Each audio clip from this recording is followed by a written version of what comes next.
Good evening. My name is Ajoke Bodunde, and I am a member of the crew for the Toyin Falola interviews.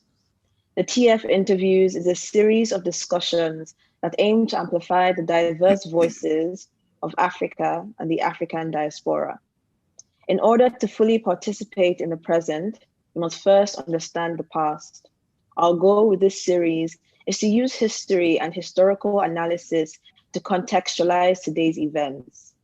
This series aims to tackle topics and issues that affect Africans by engaging in conversation with key figures and experts in the realm of African affairs. We hope that in doing this, we will inspire and ignite vibrant discussion amongst the youth. Our host is Dr. Toyin Falola, renowned historian and scholar of African history at the University of Texas at Austin. Today, we are joined by the former president of Nigeria, His Excellency, President Olusegun Obasanjo. We hope that you enjoy, and we hope to see you soon. Thank you very much, Ajoke. Your Excellency, can you hear us, please? Prof, I hear you loud and clear. Okay, sir. I can see you too. Your beard is growing grayer and grayer. You better start coloring it up. Thank you, sir. I'm very grateful to our crew comprising volunteers and students from different countries. And we use this program to train people as well to develop various careers. We are very grateful. I would like to introduce Dr. Babari Misa, journalist and author, who will start off this series of questions. So we get two people to pose the questions, and students will pose questions, and members of the audience will pose questions. Dr. Babanisa is one of the founders of Tel Magazine. He served as its executive director for 15 years, and he retired in 2005. He was editor-in-chief of Westerners News Magazine until 2011. He's now the chairman and chief executive of Gasikia Media. Dr. Babari Misa, welcome, and please pose your questions. Your Excellency, Chief Olusegun Obasanjo, happy that let's tell you something. Yes, sir. To get it right, when did you become a doctor? Professor Falola has given me that. Okay, all right, well, he is competent to make you a doctor because he's a distinguished professor. So from now on, I call you Dr. Dari Babari. Thank you very much, sir. Chief Obasanjo, when you were young, Nigeria was simpler than this. And Africa was simpler than this. And as a young man, you served in the Congo as part of the United Nations contingent to bring peace to that country. Now here we are in 2011. You have done a lot, but are we where we are supposed to be? Is Africa growing compared to other continents? Is Nigeria growing compared to other countries to which it could be compared 60 years ago? Well, thank you very much. Let me thank Professor Toyin Falola for this opportunity to bear out my minds on the questions that he and the rest of you will be throwing at me. And Dari, let me thank you for throwing the first question.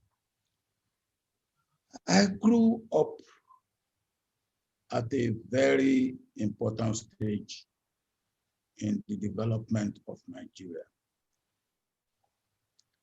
I entered secondary school at the beginning of the 1950s. That was about a decade before Nigeria attained independence. As a young man in secondary school, I had teachers who were politically aware. Of course, I went to a mission school. They were not allowed to bring politics into the classroom. But some of them that we do know in the library, I was a librarian for part of the time I was in the school. We tried to sit at their feet, so to say, and to learn about what was going on in the country. Two of those teachers of mine became ministers in the Western region. Shubei was a minister, and S.A. Tinubu was also a minister. They were both my teachers. Shubei was, of course, a graduate teacher, and S.A. Tinubu had higher elementary and what in those days they were called grade 1. He did not go to university. But we saw and we learned from these people about the awareness of what was coming to Nigeria. And the hope was very high. The hope was very high. For a reason of a bit of adventure, a bit of looking for something to do, a bit of not having money to pay when I got admission to university, I chose to join the army. And again, the army wasn't particularly a popular choice of career, mid-1950. It's still thought of as a place where those who probably could not do well in other areas will go. And then, of course, some people had what they call military family tradition, family military tradition. I cannot claim that in the modern sense. If we go into my family background, of course, in the days of intra and intertribal wars, my family have been known to be warriors, but not warriors in the First World War, Second World War, sort of. So what was the expectation of people of my age in the running to independence in 1960? As I said, the expectation was high. We knew that there would be change. And even in my own school, where we used to have an American as the principal, before I left the school, a Nigerian was appointed as acting principal, which was part of the changes that was coming in, if you like, indigenization process, even in the mission school as at that time. that gives you an idea of the sort of expectation. And we had independence for us in the military, and for me particularly. My battalion, the 5th Battalion, had operation in the Cameroon. We were told that there was a terrorist called Singab Martin, and we should go and look for him. My platoon was at the border with French Cameroon. And one of the very, very early lesson I learned is the artificiality of our colonial borders. I was at this border, and one day, 2 young men came, and I was there, and they said, look, you cannot go. They said, we cannot go where? I said, you cannot go across the border. They said, look, for them, there's no border. They're going to the next village and going to get married. And there's no border between their village, which is in the British Cameroon, and the village they were going, which is in the French Cameroon. So, of course, I used my discretion. I allowed them to go. When they were coming back in the evening, they came back with a wife, each 2 of them, and they gave me present, cola nut, and the things that they have used in the marriage, which was the reward for my being kind to them. But the real point to me was that there was no border between their own village and the village from which they went to pick wives, because they are the same people, the same tribe, the same language, and all that. And that was the sort of thing that we had. And then, of course, soon after independence, in fact, before independence, before Nigeria's independence, Congo Leopoldville, as it was known then, had become independent, and it has had trouble.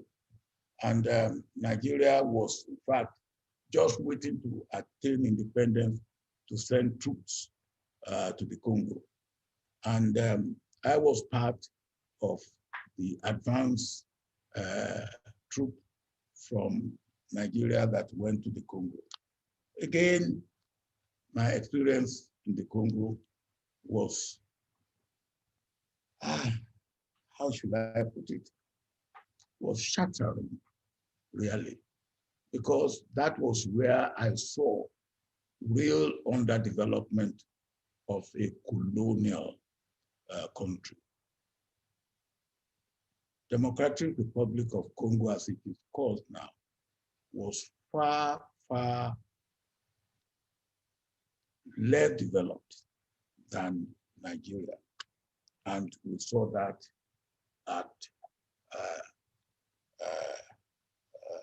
as eyewitnesses. Well, we came back, and things were still reasonably good in Nigeria. Politicians were doing their best. I believe, if I may just say this and then I'll stop so that you can come in again, Dari. I believe that one mistake that was made by our leaders at independence, which probably may be they are not fully getting grasp of what independence meant, was this idea of life more abundant. And we going from modest British car, Consul, Standard, those were the cars in those days, to Pontiac, Oldsmobile, and Chevrolet, and the slogan, life more abundant. I believe that if our leaders on the day of independence have been in khaki short and khaki shirt and say what independence means, and in Land Rover is working hard for ourselves and pulling ourselves up by the strap of our boots. And if we have been working for the colonial masters, we are now going to work for ourselves. And development means hard work. Independence means sweating to make ourselves progress. And I believe maybe there may have been a difference in the orientation and the aura that pervaded our immediate post-independence action and reaction.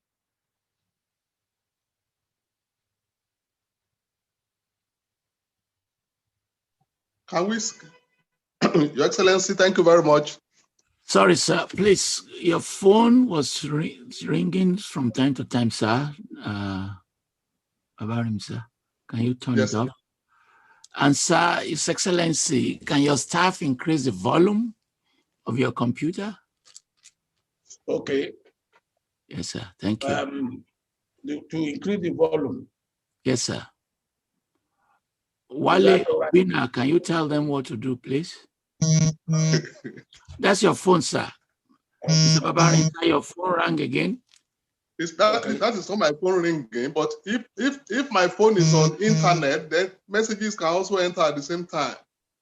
Is there a way, because we are recording this as a podcast?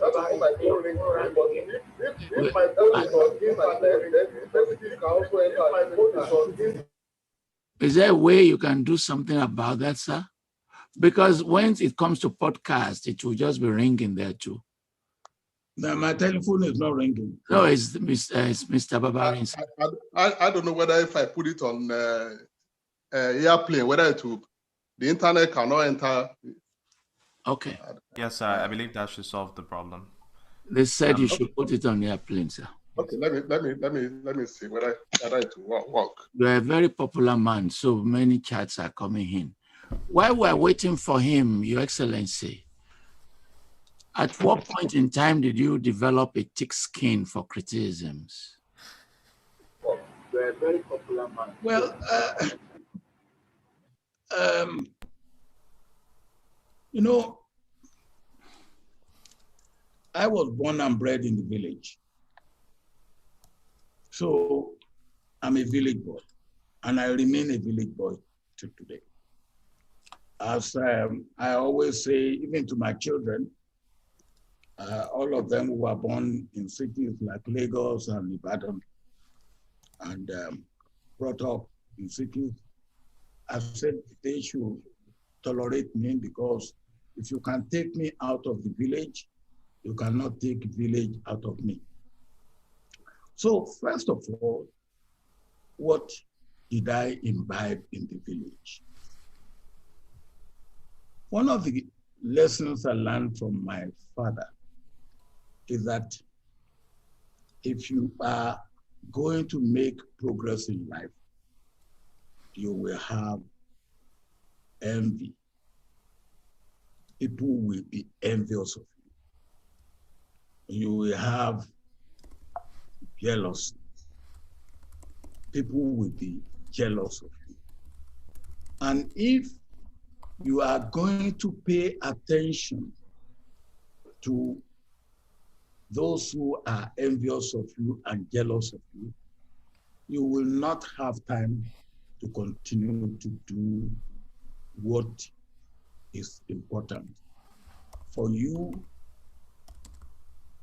in terms of the will and the purpose of God in your life, and for you to do good for other human beings.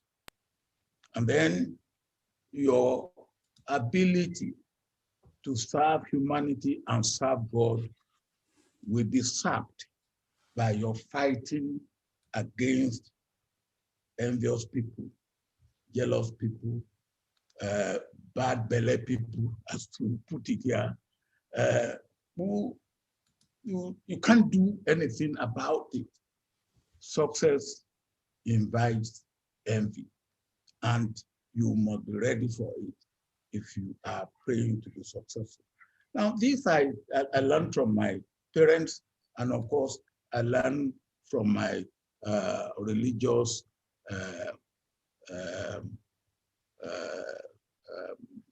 upbringing. And what I normally do is when I get criticism, I look at where it comes from. So if I look at where it comes from, I then identify why. Is it because there could be genuine criticism out of ignorance? It can be criticism out of mischief.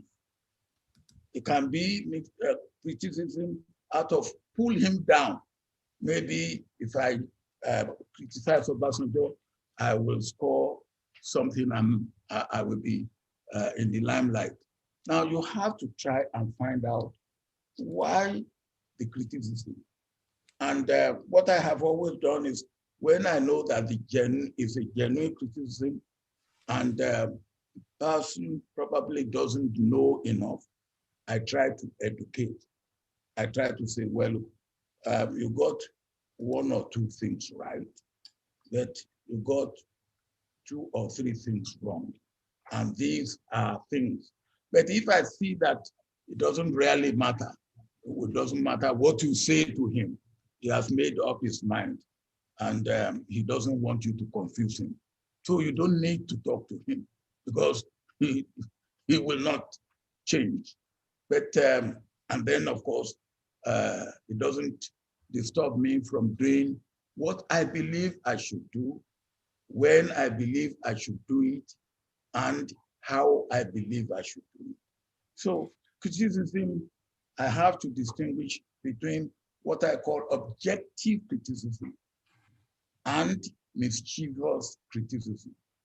Objective criticism, I take it and look into it and react positively to it. Negative criticism, I ignore it if it needs to be ignored, or I just throw it out. Why? You will see that I rarely correct people publicly if they criticize me. Some I correct not publicly, but publicly, where when press media people say, well, if you don't do something about this, it will remain on record. Then I say, okay, look, do something about it. But even then, when you have done something about it, for people who have made up their mind, they don't believe what you have said. I've said, I was reading something today about what somebody wrote, was writing about mafia in the military. Most of the things he said are not correct. And he's writing cathedrally. So what do you expect me to do in a thing like that? But that is my position on criticism. Your Excellency, while waiting for Baba Anisa, let me ask you a question, which I will preface with a comment. I'm an historian, and I will start in the 19th century during the Yoruba Wars, so for 100 years. An astute Alaafin of Oyo by the name of Atiba. He was so smart that he was able to protect Oyo such that no war ever got there. What he did was to create what is called a Palatinate government. So he set up Kurume at Ijaye. When Ijaye fell, some of them moved to Abeokuta, where you have the Ijaye settlement. And he set up Ibadan. And then he set the two of them to protect his own empire while they're doing the fight for him. Even during the 16-year war Oyo was not involved, but he knew about all these wars. You will see where I'm going, sir. And then if you follow the appointment of vice chancellors today, they're always fighting because the outgoing vice chancellor wants his friend to succeed him. It's very common. This issue has arisen with your presidency, that you knew that Yar'Adua was seriously sick. And you probably knew that President Jonathan was not very strong. He's been invited to be interviewed, so I hope he doesn't get angry with my comment. So people have accused you that you structure this to create a new power base for yourself after you leave the presidency with a sick man and probably a weaker president. How would you respond to that? I would say it's absolutely nonsense.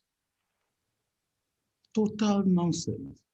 How, for the like of me, should I deliberately do something to weaken the country that I fought for?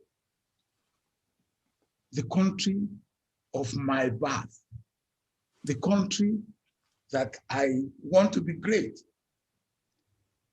Let me tell you the story of Umaru Yar'Adua. I know he was ill. And before I put him forward, I asked for his medical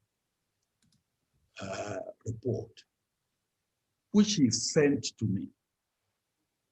And I sent it to one of the best doctors of our time and a good friend of mine who died only last year, Professor Akikube.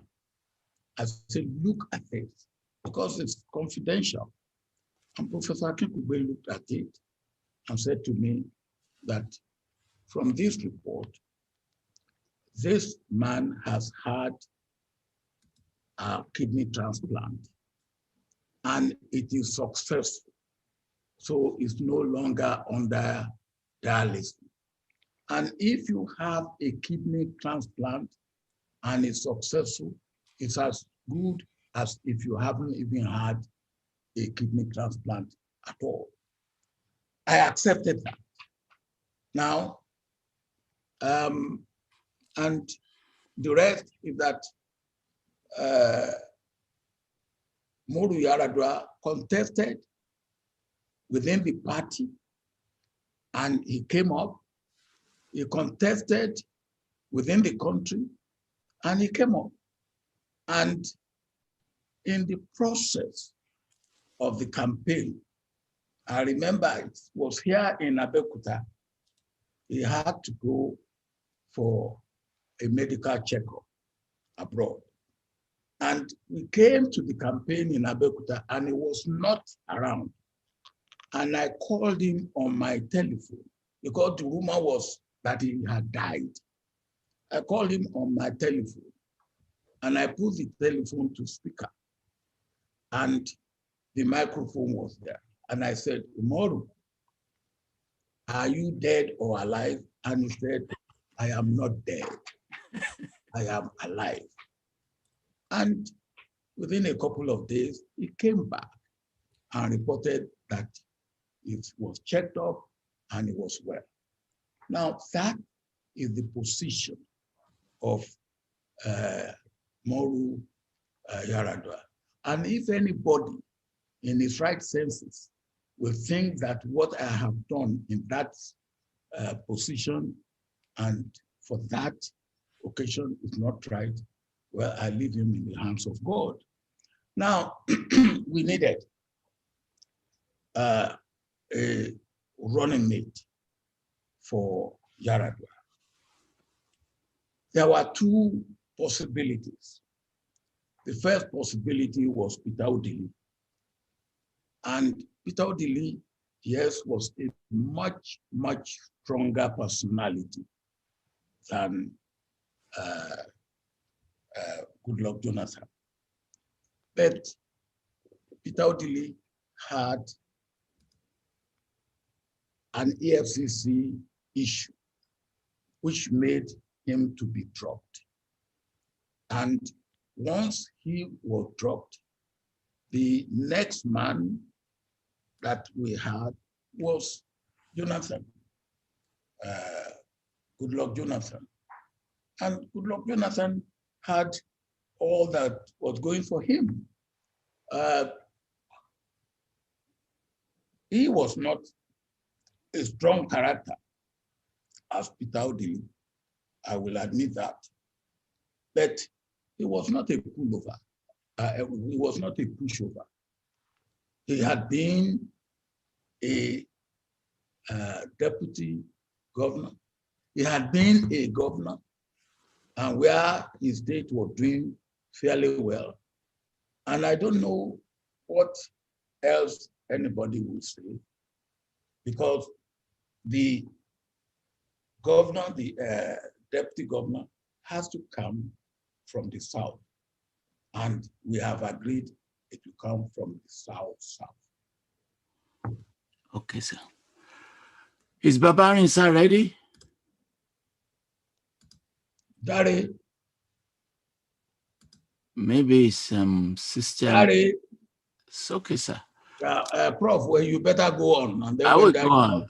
You may wish to know that there are so many heavyweights attending this interview.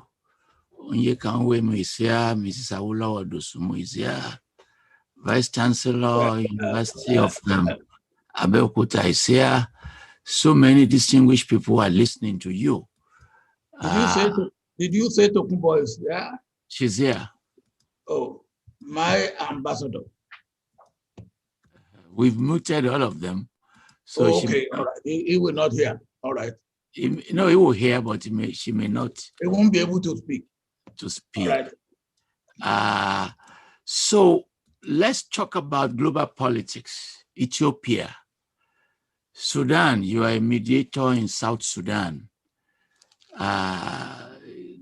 What's going on in Ethiopia from your own recent visits to there, the ongoing conflict?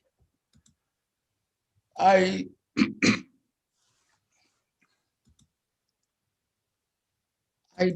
decided to go to Ethiopia when I saw that they were going along the path that we had gone in Nigeria, which we could have avoided, the path of a civil war. And when I got to Ethiopia, I met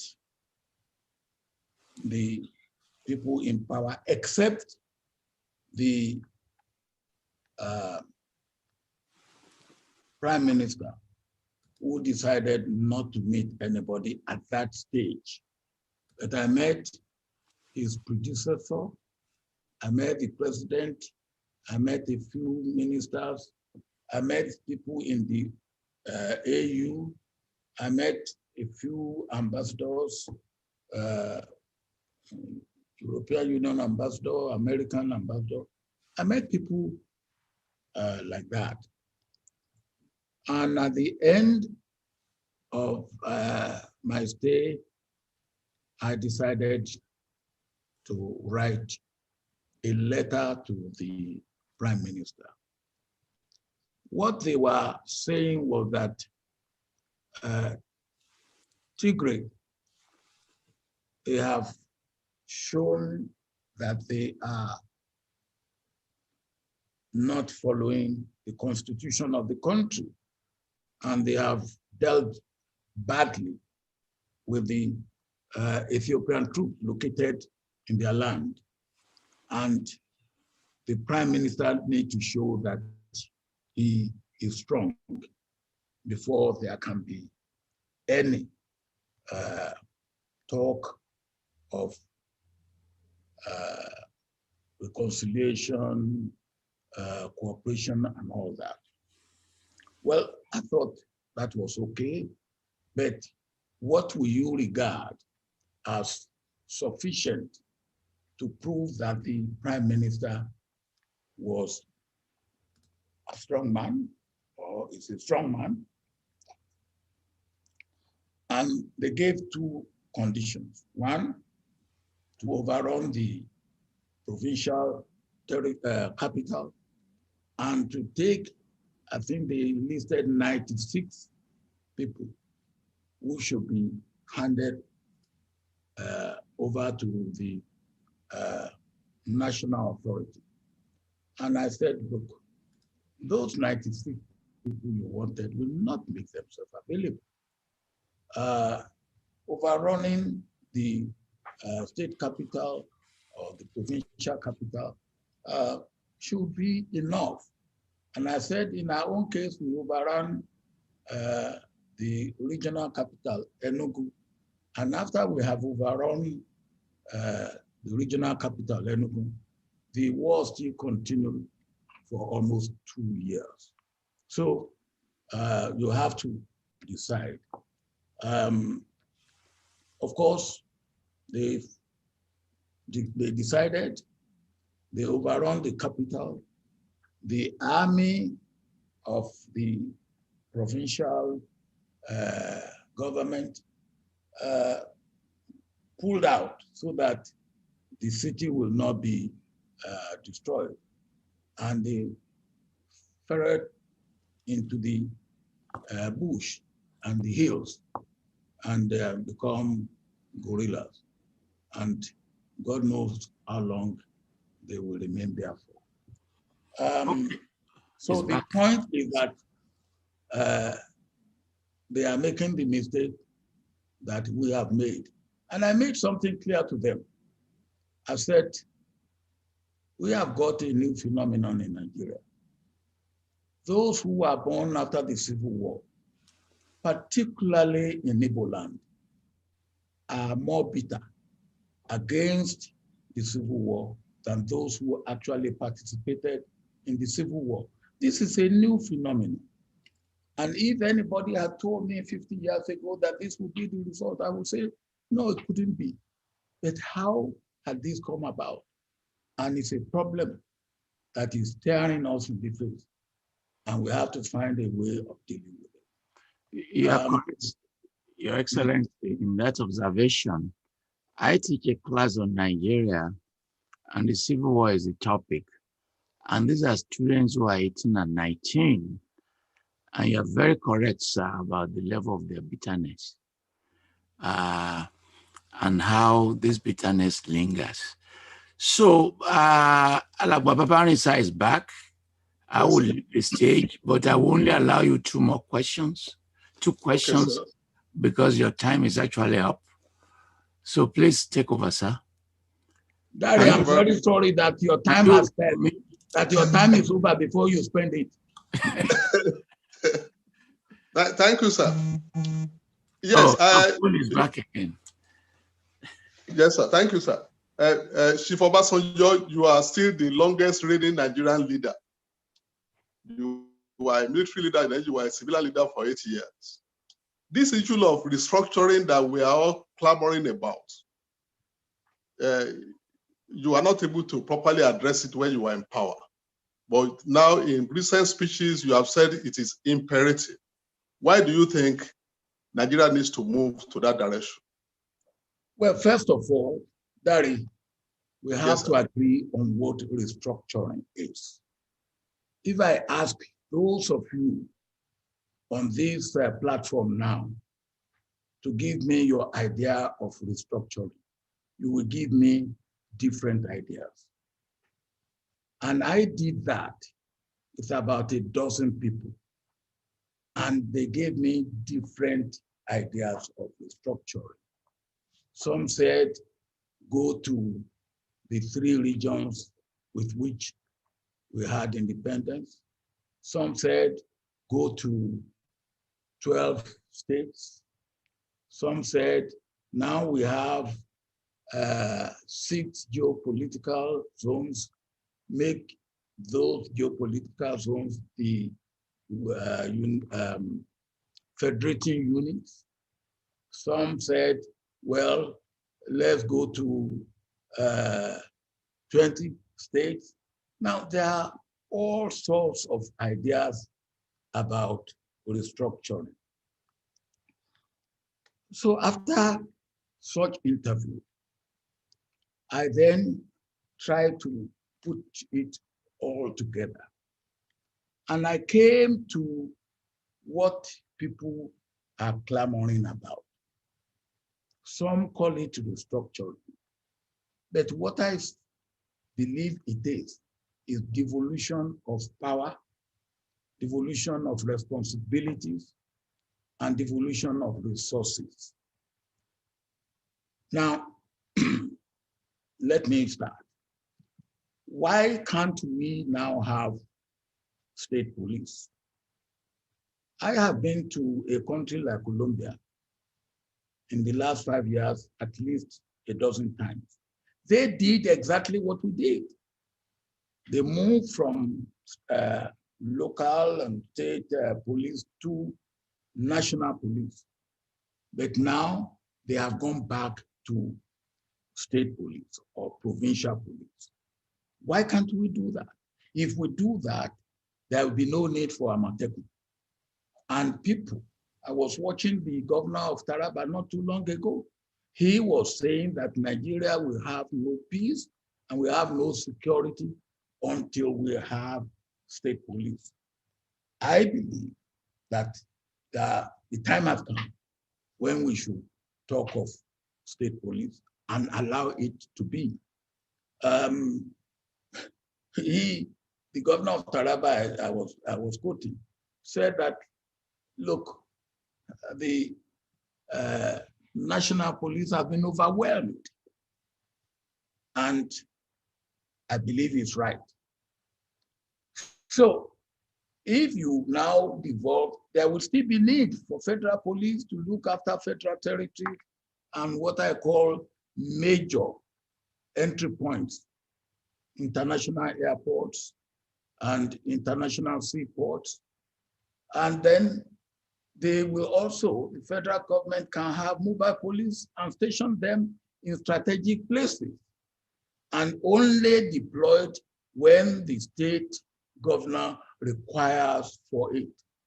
Now, what is the federal government doing with secondary schools? Now, those secondary schools have outlived their usefulness. They are no longer necessary, especially these days. Now, let those secondary schools revert to the state in which they are located, or give the old student associations of those schools to run those schools. They will even run them better than the federal government is doing. I know of, from true position, that those secondary schools are wasteful exercise for the federal government. Now, what is federal government doing with agricultural production? The federal government has no land in any case. Land is held in trust by the state. Research, yes, agri research or industrial research, but agri production is not the responsibility of the state, of the federal government. Even states should only encourage and leave the private sector to do it. We give 15% of allocation of federal revenue to the state, to the local government through the state. The state never allowed them to go to the local government. Now take that money, put it as part of the money that goes to the local, to the state, and let the state do whatever they like with their local government. If you don't want to have local government,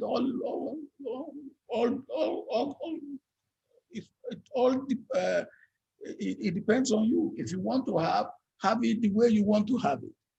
Now, there are so many other areas where I believe the devolution of power the devolution of responsibility and the devolution of resources should be made.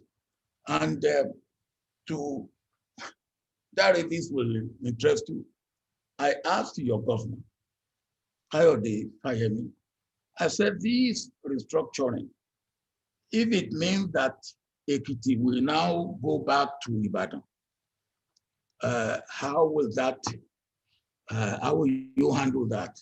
He said, no, he will not be the one to handle it. I will be the one to go to Ekiti people and tell them that I'm sending them to Ibadan. Now, so when you are talking of restructuring, now Ekiti will not go to Ibadan. I will not go back to Ibadan. I asked Governor Atiku Bagudu of Kebbi, I said, what about you taking Kebbi back to Kaduna?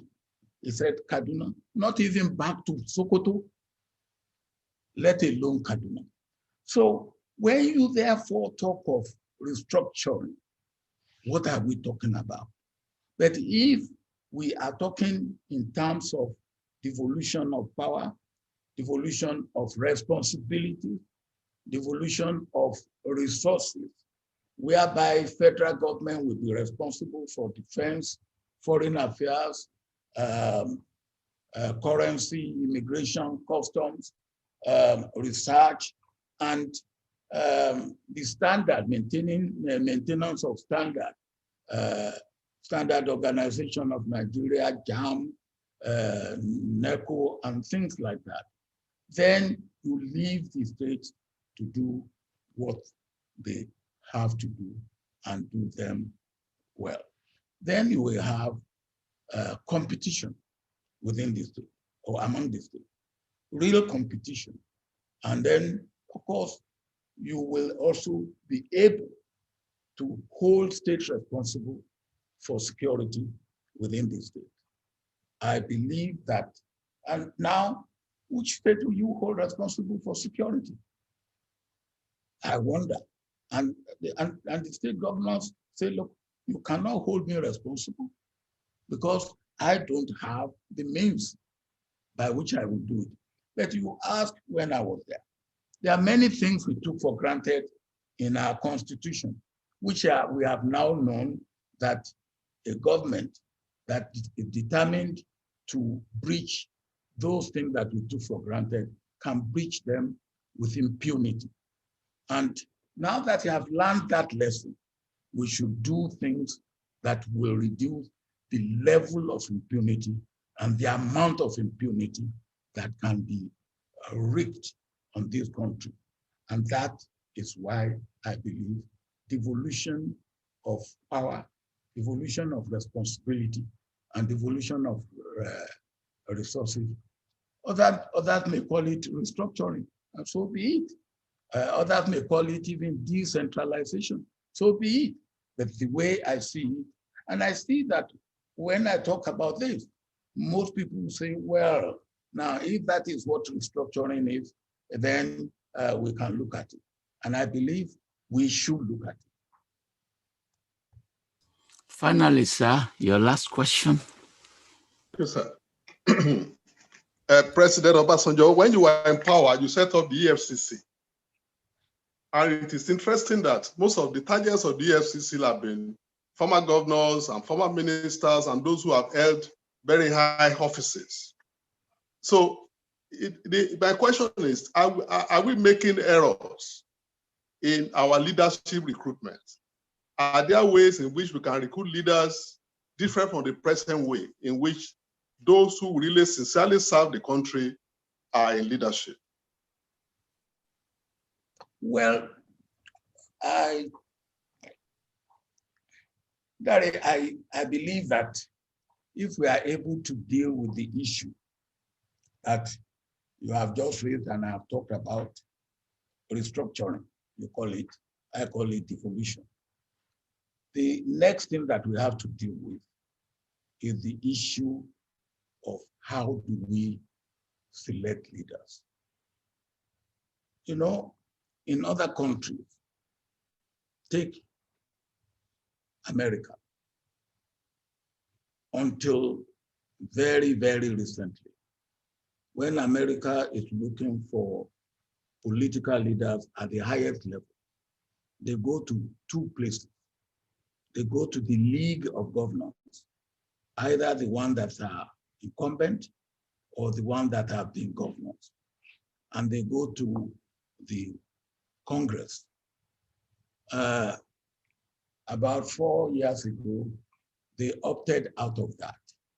And they went for somebody who had now proved to them and to the world that they made a mistake. And they have immediately corrected themselves. Now, in a country like UK, they will talk of, oh, for our leaders at the highest level of politics, we go to, first of all, public schools. And their public schools are private schools. And then Cambridge or Oxford. Not only that, when he becomes a politician, he will start at the local constituency. Then he will graduate to becoming a member of parliament and a backbench member, where he starts grooming himself and growing. And then he becomes a prime minister, deputy prime minister, and all that. He will hold some important ministerial appointments and all that. Now, we have to find a way. I won't say that I know what will be the way now, but I believe that if we talk about it, just like you raise the question, and we rub our minds and put our heads together, we will find a way. But we must also realize that leaders don't flock. Leaders don't flock. When you look at Britain, after Churchill, to me, the leader that has helped Britain most after Churchill is Margaret Thatcher. And she has not been fully appreciated for it, because she was the one who was able to say to the British, look, you are no longer a colonial power, and you have to do things the right way. I believe that after the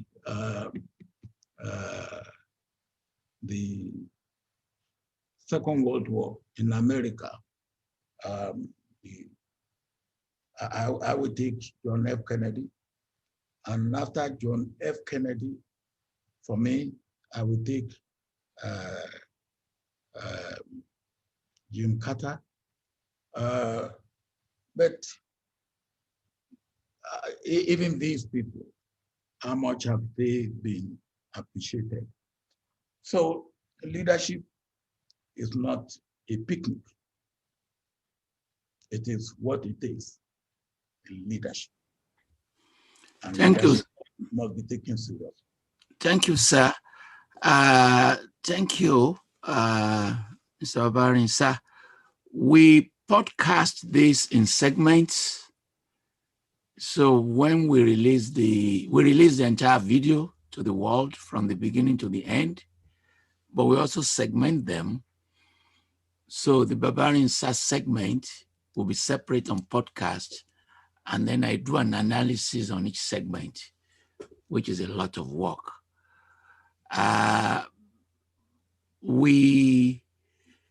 So it's in 3 sections. This is a live.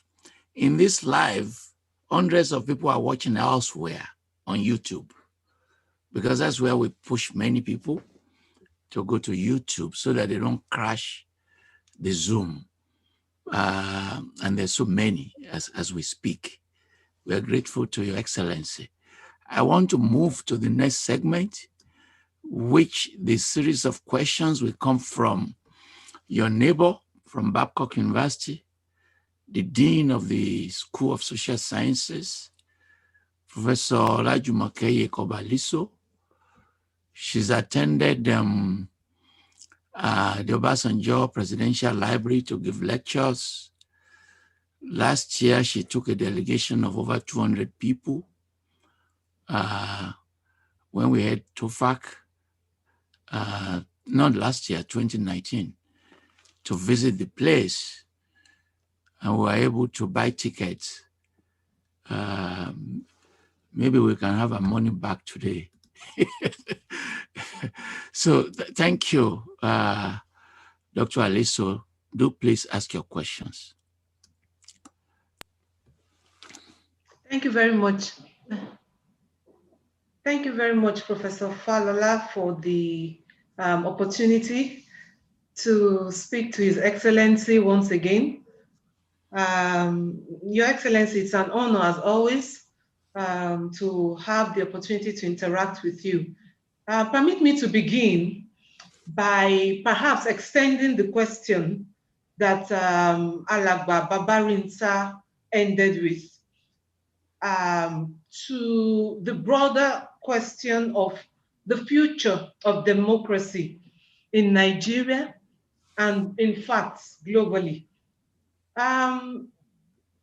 You may recall or not that I think it was last year, just before Corona shut down everything, at your birthday celebration, I was the perhaps mischievous young lady that sparked a controversy about the desirability of liberal democracy.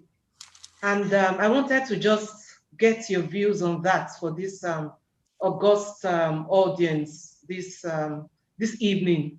I think democracy is besieged today, and to speak about Nigeria having challenges with selecting leaders is perhaps merely to only scratch the surface. Around the world, everywhere you turn, democracy, in quotes, seems to have problems. We can see this in the United States with the culmination of Donald Trump's 4 years in a coup. We see the effects of rightist conservative parties all across Europe, Italy, France, Germany. The Arab Spring in North Africa did not yield anything much. South Sudan today has still not found its way. The ANC in South Africa has not delivered. Ethiopia has not found peace in spite of various experiments. And we can go on and on and on. And I think my question to you, sir, perhaps you can help us look at the possibility of alternatives to the present iteration of democracy as practiced in Nigeria, across Africa, especially today, and how, and perhaps talk to us about what we can do to bring about development. Perhaps we need to abandon the current formulation, the current formula, and find some other formula. Your thoughts, Your Excellency. Thank you very much. I can see the way you are trying to decide whether democracy should be abandoned or should be modified. Maybe you are not convinced that there is really an alternative to democracy. I will put it, I will start this way. That definition of democracy, government of the people, by the people, for the people, I think it makes democracy to be attractive to people. But after the Greek democracy, where people are called into the square, and then you take decision, what you have is what I would call representative democracy.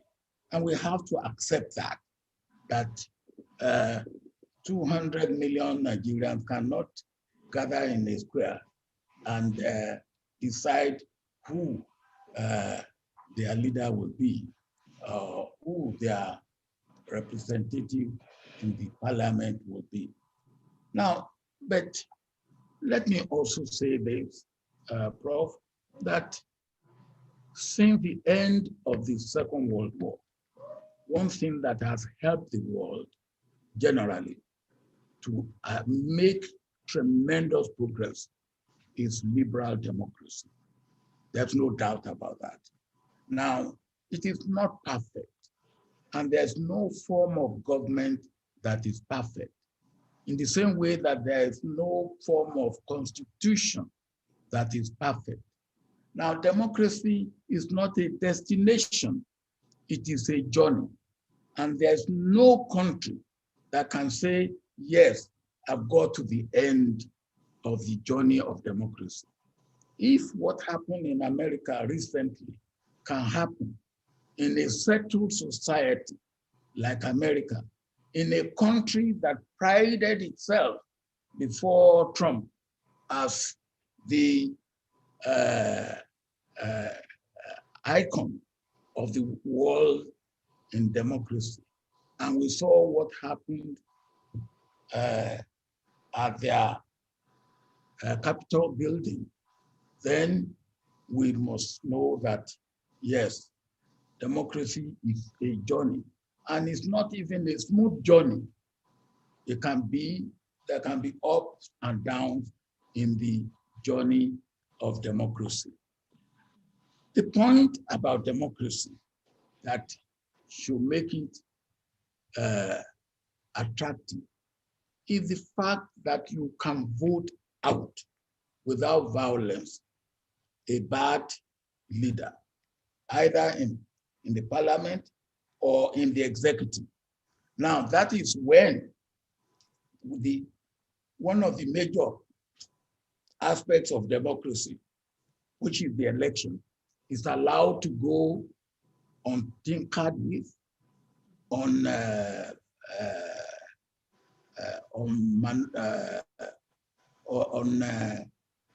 nowadays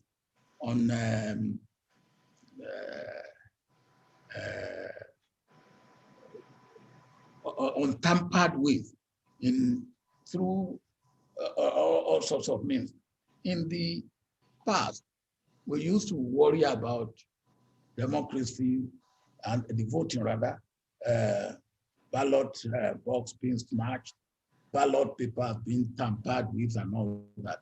But nowadays, you don't even need to worry about ballot box. You don't need to touch the ballot box. You don't need to touch the ballot paper. And you can stay in your room and in a room and start manipulating the electronic system, and you can deal with the result of the election. Now, all these, to me, are things that make people start getting worried about democracy. Democracy that you say will deliver, is it delivering? And if it's not delivering, why is it not delivering?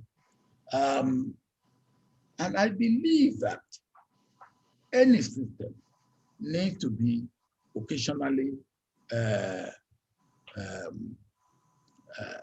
injected with some tonic, to put it that way. Now, I believe democracy needs tonic that it's now trying to get. What we are having about liberal democracy, whether this is the end of it or not, I believe it's a passing phase. And I'll come to Nigeria and Africa later, but globally, I believe it's a passing phase. I believe that if President Trump can be made to bow out in America, I believe anybody who came into power through democratic means and is using undemocratic means either to sustain himself in power or to do other things that are democratically unacceptable, it will be a matter of time. The system will get rid of him. And that is where, again, settled society like America, like countries of the North, that they are better because they have strong institutions, and at times they also have strong leadership, strong institutions and strong leadership.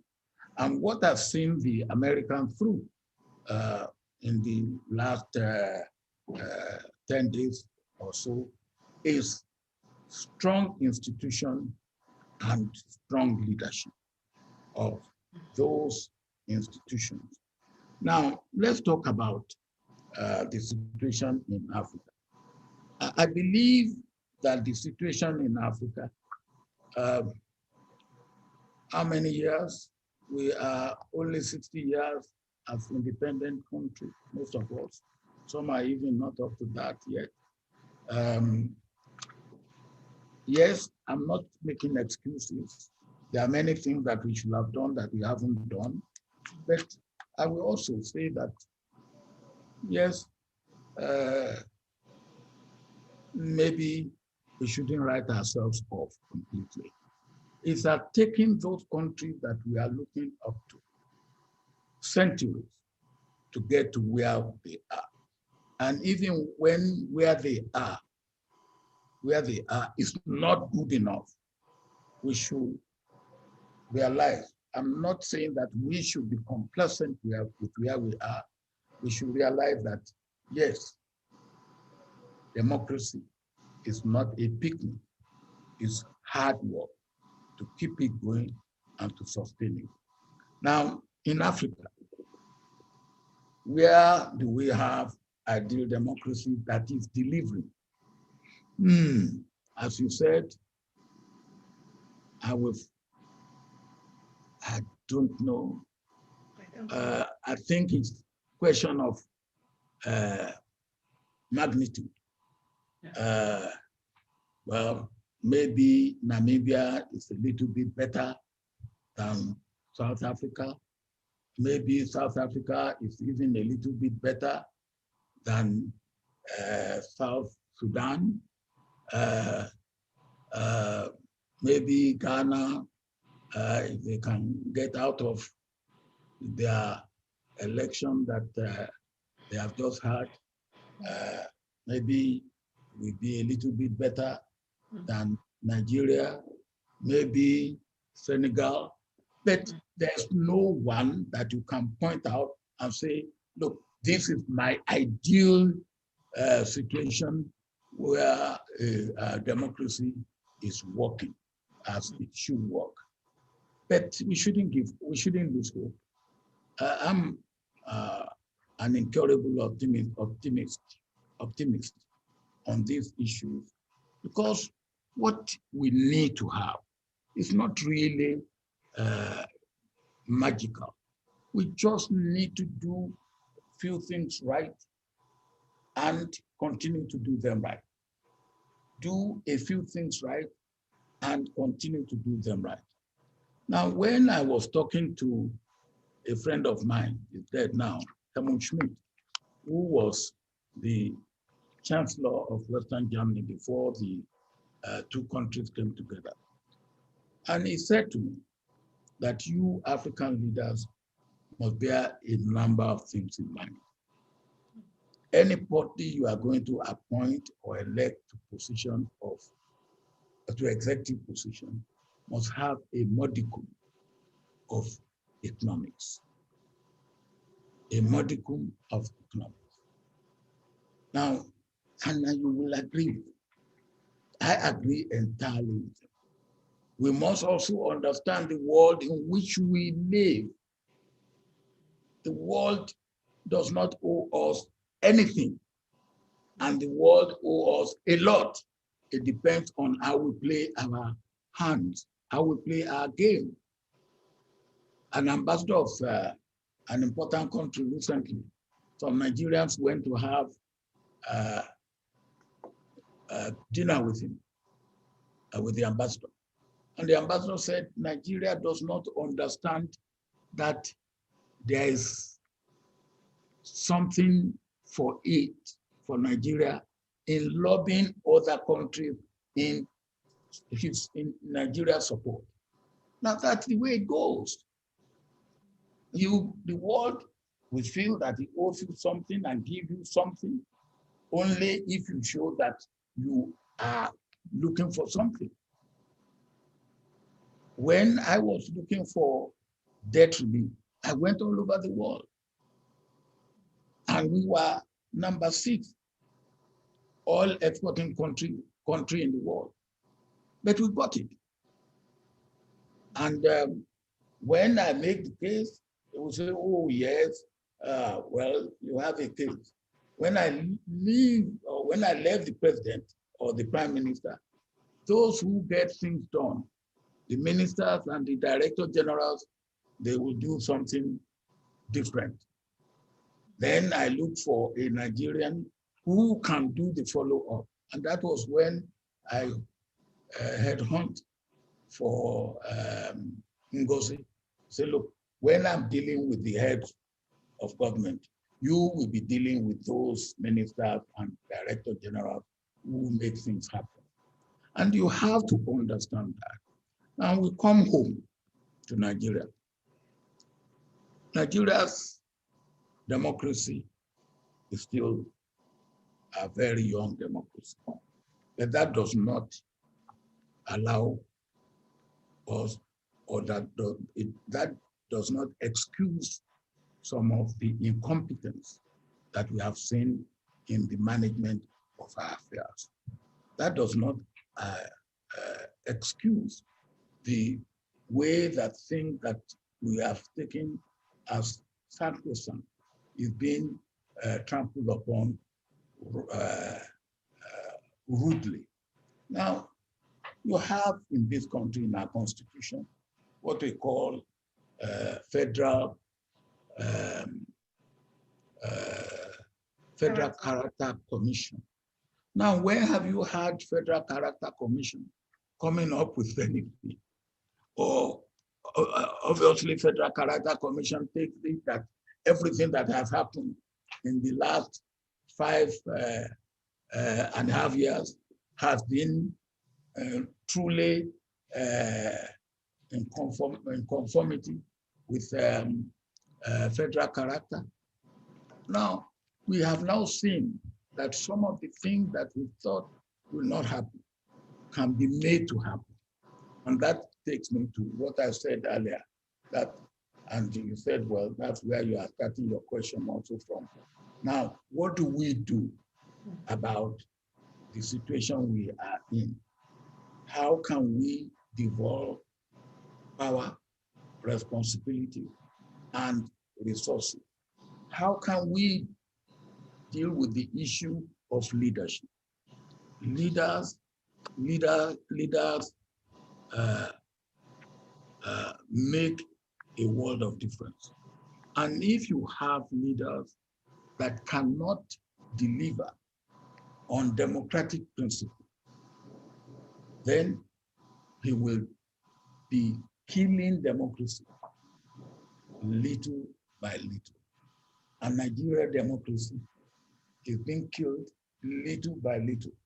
It is not in intensive care unit yet, but if we continue the way we are going, it may get there. But I will tell you again that I am not too worried if we can get the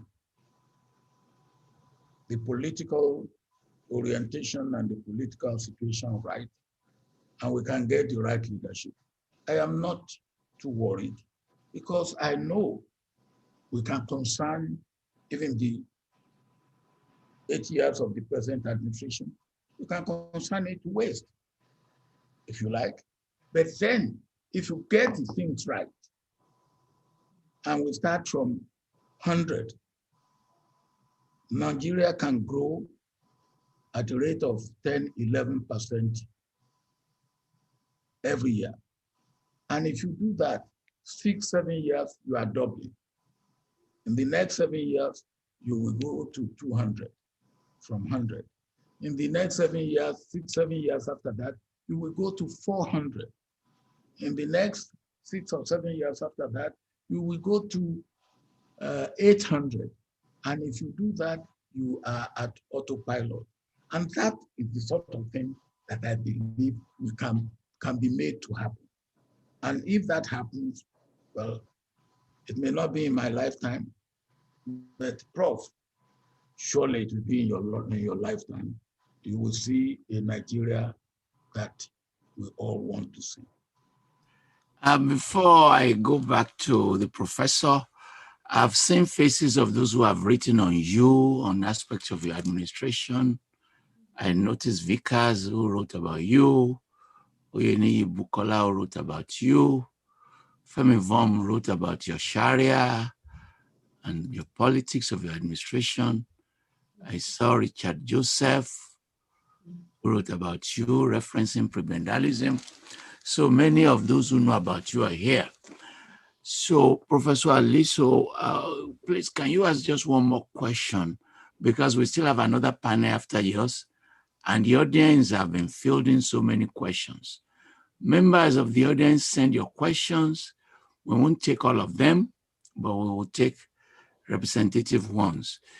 Even before the interview started, we've received over 400 questions, and there's no way we can handle this. On Friday, they insisted we should bring President Kufuor back, and he said he wants to come back.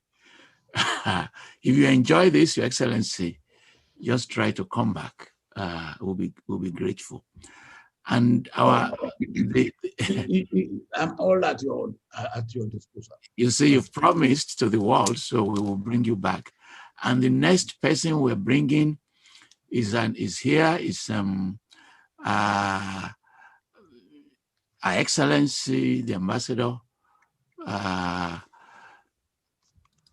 Awolowo Dosumu, who will talk about Chief Awolowo, Mrs. Awolowo, and the Awolowo Foundation. We'll be announcing the date in the days ahead. And we have arrangement with Thabo Mbeki and some others. And curiously, and don't laugh, the former president of Gambia, Jammeh, said he wants to come, that people have damaged his name. He wants to use this forum to clear his name. And we said, okay, let us think about it. Professor Aliso, please, one more question. Okay, thank you very much, Prof. And thank you, Your Excellency. I was trying to decide which of my last two questions. I think let me allow the young people to ask the question related to young people, and I'll just ask one more question related to Africa and the world. And that's about China and the growing presence of China on the continent. I would like to get your perspective on this. It's been said really that African nations are somewhat exercising in some agency by choosing to do business with China over some of their traditional partners and expanding their links with China. But given the weakness of institutions, bad leadership and selfish leadership, and many of the factors that you have raised, does China's expanding role in Africa worry you, sir? Not at all. Prof, not at all. I feel insulted when I go to North America or go to Europe and they ask me what I regard as very, very unacceptable question. Oh, how are your new colonial masters doing? And I say, who are our new colonial masters? And they say, the Chinese. Oh, I say, well, they are not doing too badly. But I should ask you in America how they are doing, because if they are our own new colonial masters, they are all your own new colonial masters as well. Because the amount of American treasury bill that China is holding, if China unleashed that into the world, the American economy will feel it and feel it badly. Now, if China is not America's colonial master by doing that, then, or by holding the huge amount of American treasury bill that they are holding, then how can China, while they are making progress in their economy, are buying more of our cocoa or buying more of any of our other commodities and buying them a little bit higher than they will have been bought if the Chinese are not in the economic competition. So I'm not really worried about that. I will worry if China does not pay heed to what it should pay heed to. If China start bringing Chinese to sell things in the Lagos road at the traffic hold up, that will worry me. And I have said that anytime I'm in China, that don't allow that type of thing to happen. And then when we give you job to do, now, yes, because of language difficulty, you might bring a few Chinese more than you should bring, but also start training Africans. Africans are capable of being trained and being trained as much as Chinese or any other nationality. Don't make it an all Chinese affair.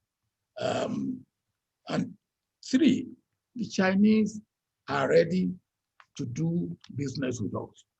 And if anybody is ready to do business with me, why should anybody ask me not to do business with him or her? I will do business with anybody who is ready to do business with me with the terms that are comfortable for me. Now, when people from the West say, well, the Chinese, they have taken over something in Zambia. Now, it is out of stupidity of any African country that goes on borrowing. Look, I left government in 2007. That's only 8 years. What? 2007, 12 years. 12 years. Is it? No, more than. Huh? 14 years. 14 years. 14 years. Okay. We left with a quantum of debt, foreign debt, of $3.6 billion 14 years ago. Today, our quantum of foreign debt has gone to over $30 billion. What have we done with it? And if anybody does not teach us a lesson, let those who are our creditors teach us a lesson. I believe we should not continue to behave irresponsibly and think that, oh, we will revel in that and all that. Now, if the international community only 15 years ago took compassion on us and gave us about $20 billion debt relief, and we haven't learned any lesson from that, then if anybody has to teach us a lesson, it's better they teach us a lesson. But I always also tell our Western friends that, in fact, we know you before we know China. In modern day, we were dealing with you before we started dealing with China. So you are not the one to dictate to us who our friends will be, because we will not dictate to you who your friends should be. Now, if we choose to make new friends, I believe it's in our interest to keep our old friends, and we will keep our old friends. But nobody should tell us who our new friends will be. I will not take that. Even on personal level, I will not take it, let alone on national level. Thank you very much, Your Excellency. That has been very stimulating indeed. Thank you very much. Now the difficult questions will come. You have been having very easy questions. because the next set of people are the faces of Africa, the younger people. They met several times, students from different countries. Professor Toyin Falola, are you saying that I'm not young at heart? You're young, sir. And they selected 2 representatives to represent them. Ajoke Bodunde, who lives in London, and Obina Akara, who came to the University of Austin, Texas from Abuja. Welcome. Proceed, please. Again, sir, I would like to thank you for joining us today and giving us your time. We're very grateful. Anyone who takes a look at your career will see quite clearly your immense contribution to the Nigerian. I'm not hearing you well, Ajoke. Yes. I'm not hearing you well because I don't want you to finish and then I say I haven't heard what you said. I'm not hearing you. Excellency, can you hear me now? Mm-hmm. I said, I'll start again. I said that anyone who takes a look at your career will see your immense contribution to the Nigerian project. Your patriotism and strong leadership are without question. Knowing what you know now, and in view of the general feeling of discontent around the country and across virtually all social and economic strata, is there anything in particular you feel that you could have done differently in the course of your interventions that could have resulted in better harmony among our people and made these times less contentious? If I get what you are saying, is there anything that I can see? Maybe Professor Falola, you can repeat what Ajoke wants me to comment on. Sorry, we can't hear you. Just issues in the country that when you are in power and when you had the opportunities, were there things you could have done differently to prevent the current situation? Okay. Ajoke, thank you very much. Thank you, sir. You see, when you are in power, you do what you can do as you can do it, and to the extent that you can do it. And when you are out, you are out. Anybody who comes after you can do anything or can undo anything. Look at what happened in America. When Trump was there, he used executive order to change a number of things. The first 3 hours of President Biden coming in, he signed 17 executive orders to undo what his predecessor has done. And that is the way it goes. Now, I was telling some people who asked this type of question, Ajoke, the other day, I said, look, there was a steel bridge on what they would call Kata Bridge in Lagos. Still, some people who are born after that steel bridge has been removed. They don't even know that there used to be a steel bridge there. So if the bridge has been removed and somebody said, no, there had never been a steel bridge on what you now call Kata Bridge, which is now concrete bridge, because the steel bridge was rusting and it was becoming dangerous. Now, so the thing really is that whatever you do, we did a lot of things that we thought others coming would build upon. And if you don't build upon it, then it doesn't serve a purpose. Now, I cannot go there and say, hey, this thing that I have built, leave it. It must not take the debt relief we are talking about. We move the debt relief from 36 billion, we reduce it to 3.6 billion. Today, it's gone over 30 billion. So what could I have done, Ajoke, to stop a government coming after me to go into debt? The railway they are talking about now, we actually started the railway. A government came and stopped it. We had power and we put in line 10,000 megawatts. All the equipment were at the wharf. For 5 years, those equipment were at the wharf. And because of their sensitivity, before you can use them, you will have to ship them to America again for them to be calibrated. Now, what can I do to have stopped that? So the question of not what you can do what you can do at your time and hope that those who are coming back will understand. Part of the problem of leadership is lack of understanding, lack of knowledge. And if you don't understand, you don't have the knowledge, there's not much you can do. The world out there, as I said earlier, don't feel that they owe you anything. But if you do right, they will then stretch hand of fellowship to you. When I was looking for debt relief, I was going around the whole world.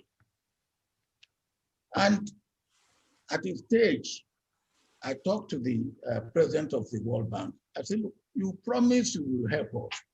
He said, yes, I promise I will help you, that I'm helping you. I said, how? I haven't got any relief. He said, you have to deal with your creditors. It is only for me, if you are doing well, to write a good report, but I can't do more than that. It is now up to you to engage your creditors and let them do what is right.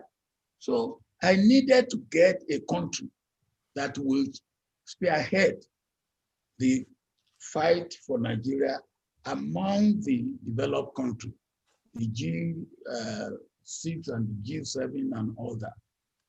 And I got Britain to do that. And when we got Britain to do that, then our problem was on the way to being solved.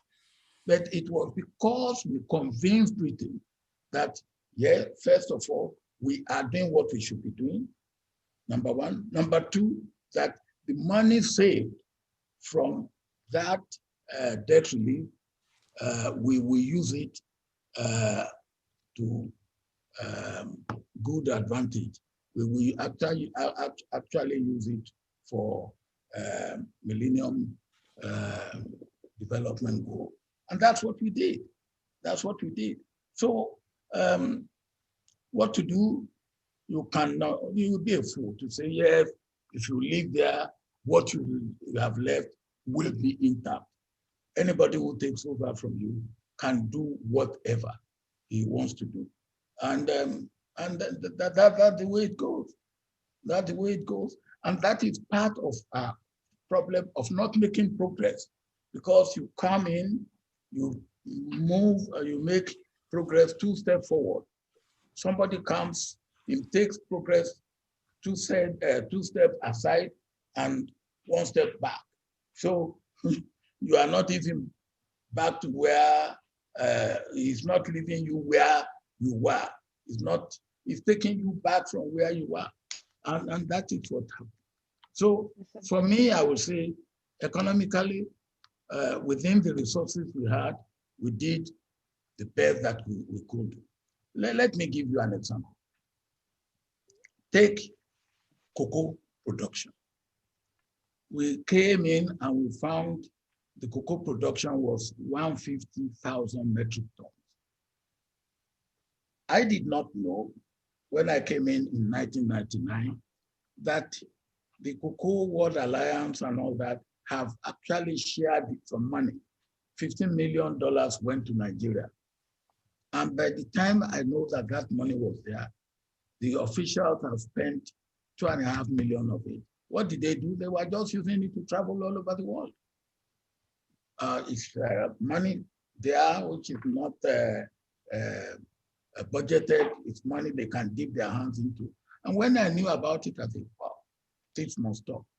I want to use the money to develop and equip cocoa production in Nigeria. So we moved cocoa production from 2003 from 150,000 metric tons to 2007, 400,000 metric tons. So it can be done. And it was done to the extent that my brother, John Kufuor in Ghana, came to me and said, hey, you are an oil producing and oil exporting country. Leave cocoa alone to us. And I said, no, I will compete in cocoa. Yes, sir. And I was competing in cocoa. My aim was to get Nigeria production to 1 million metric tons. I don't know how much we have gone beyond 400,000 metric tons, or if we haven't even gone down from that. So that's the sort of thing you get.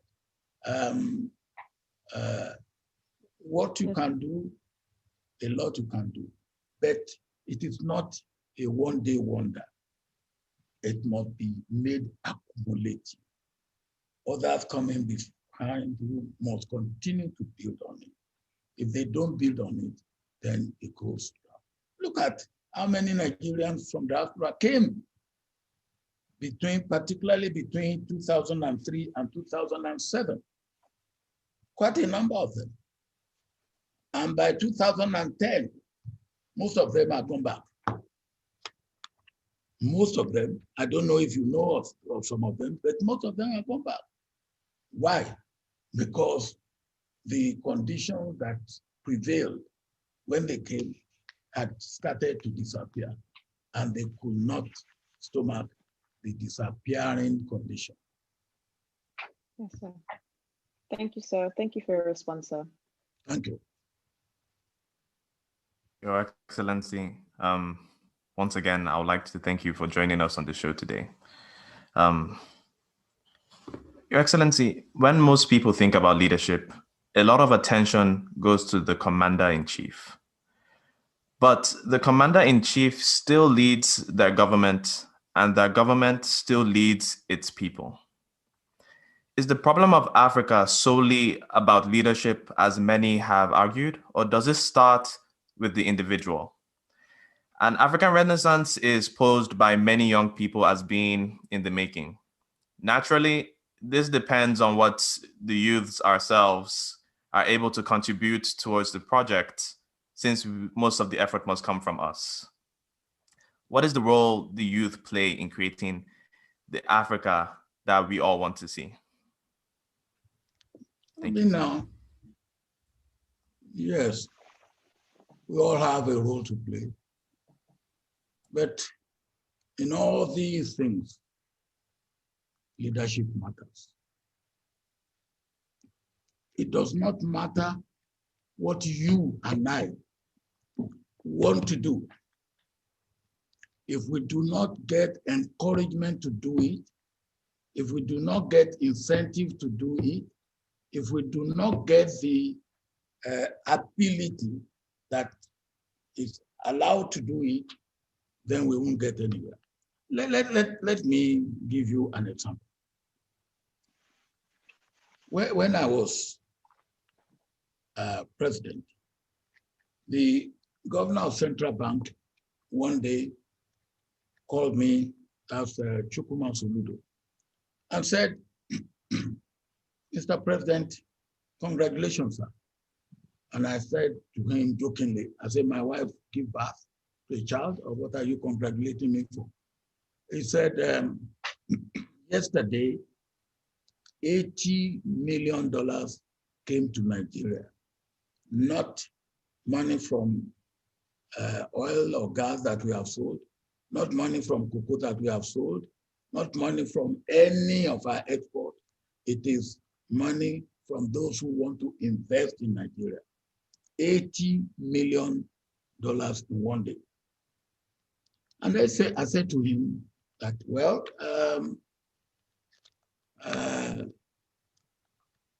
Shukuma, I am not satisfied.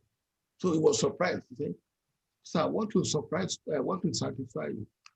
I said, when I get 100 million a day, that would be 5 working days a week.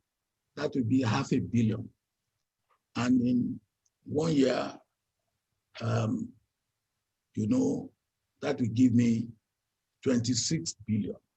If I get 26 billion with about 50 or 52 billion I'm getting from other, now that will be over 75 billion investment or investable resource in Nigeria. And he said, we will get there. My dear brother, last year, year before the last, 2019, what came to Nigeria was 3 billion in 1 year. $3 billion for investment. What came to the whole of Africa, south of Sahara, is 32 billion. That was almost what I was expecting to come to Nigeria in 1 year. So you can see again that almost anything is possible. But what is possible, particularly in the area of economy, is a matter of leadership. And don't underrate that issue of leadership. And the world out there know you more than you know yourself. That is true. When I talk to people, particularly about economy and about development, they tell me money is out there for all the development that we may want in Africa and particularly in Nigeria. But the conditions must be right. Now, who will put money in a situation of insecurity? Boko Haram, banditry, kidnapping. Who will put money in that? And these investors, they are hard-headed calculators. They will sit down and do it better than you think you can do it yourself. And they will give you why they should not come in. So what is it? We have opportunities,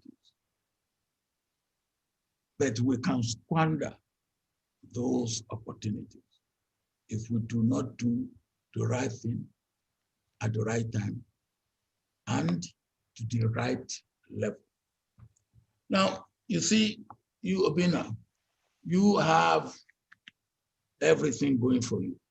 And I don't want you to feel discouraged. Please, things are bad in Nigeria, but I believe it's only for a short time because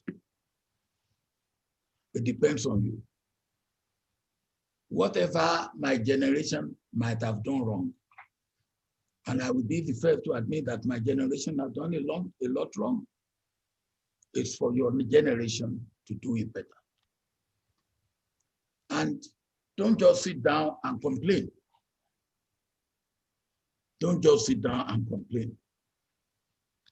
Sitting down and complain is like the anger of the cripple. You're on the same time, you will be on the same ground, on the same level, but you have to be proactive. And you have to make sure you get enough of what I call critical mass of people, like-minded people, who will be ready to say, yes, we can bring about a change. And you can bring about a change if you get the critical mass of people that are ready to slug it out. I always say when people say, hey, well, when will this old hag go out of the way politically? They won't go out of the way. You have to make them go out of the way. They won't voluntarily go out of the way. You have to make it uncomfortable for them. I'm not talking of violence, but bringing pressure to bear to make it uncomfortable for them, they will go out of the way. That's the way I see it. All right. Thank you, Your Excellency.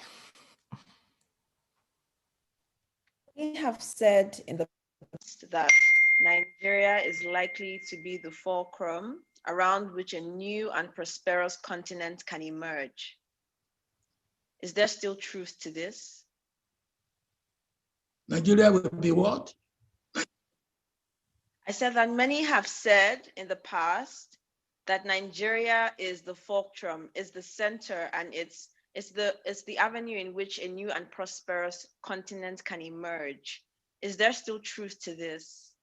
Yes. Well, you have 200 million people.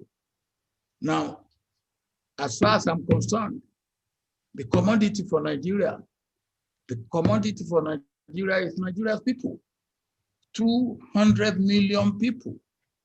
You imagine these 200 million people being able to increase their purchasing power by 100 million per head in 1 year. Look at how much that will be. Just 100 million per head increase in purchasing power of 200 million people. And it can be done. So if Nigeria can get it right, politically, economically, socially, security-wise, in terms of our inclusive society, you imagine what we can do. I just mentioned to you, Nigeria had, this was what, more than 12 years ago, $80 million coming to Nigeria in 1 day. Today, it will probably be 150 million, which we can do. And if you have that, you imagine what that can do. That can lift Africa up. We have the people who are educated, go to anywhere. And when people talk to me, I say, you are the like of Professor Falola, who is the underpinning base, Toyin. He can stand his own anywhere in the world with any person in his line. We have two of Nigerians holding the two major financial institutions in Africa. Akin Adesina on Africa Development Bank and Dr. Orama on Afrexim. And even now, Ngozi is taking a crack at WTO. These, and there are more Nigerians out there. Nigeria has no scarcity of people to lift Nigeria up, to lift Africa up. Nigeria's deficit is leadership.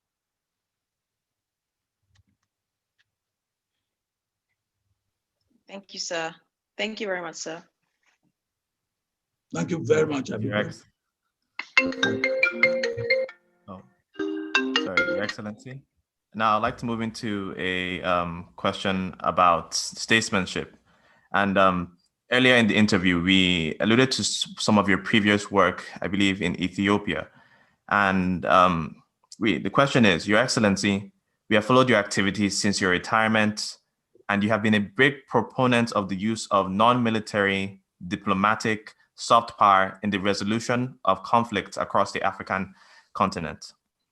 What are your views on the role of former heads of state in African politics?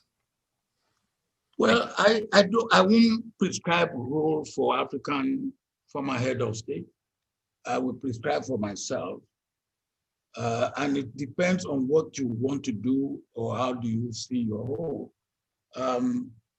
I don't believe that it's not my role, and I don't believe that that is God's will and purpose for my life, just to sit down and watch things go down, whether in my country or in West Africa or in Africa or in the world at large. I believe that God has given me life to be able to continue to bring about change, desirable change, wherever I can do it. My life should be a life in service of humanity and in service of God. And I cannot serve God if I cannot serve humanity. This is my own position. And if that is my position, wherever I think there's something that I can do, I do it. When the election in Ghana was coming up, I talked to one or two people and they said, oh, look, I said, can I write an op-ed piece? And I did. And said, well, okay, it worked. After the election, I said, all right, look, at this stage, what do I do? Let me try and talk to the two contestants. I did.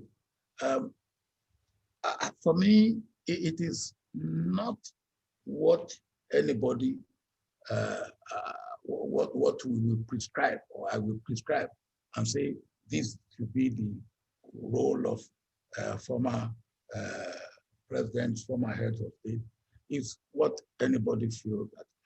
If I feel that, and this still doesn't stop me from being a farmer. I still go to my farm and work on my farm. And the other day I said, look, I love my pounded yam so much. And so I decided to go into producing yam. If you like to eat pounded yam, where is the yam? So I've now become a yam farmer in addition to poultry and things that I've been doing before. So get something done that is useful and to be active and to be productively active. This will be the last question from the young generation because we have to cater to members of our audience. Ajoke, please, the last question. Yeah. Your Excellency, my last question is that in light of your experience, is there anything you particularly regret or are proud of? And what would you like to pass on to this generation? No, regret?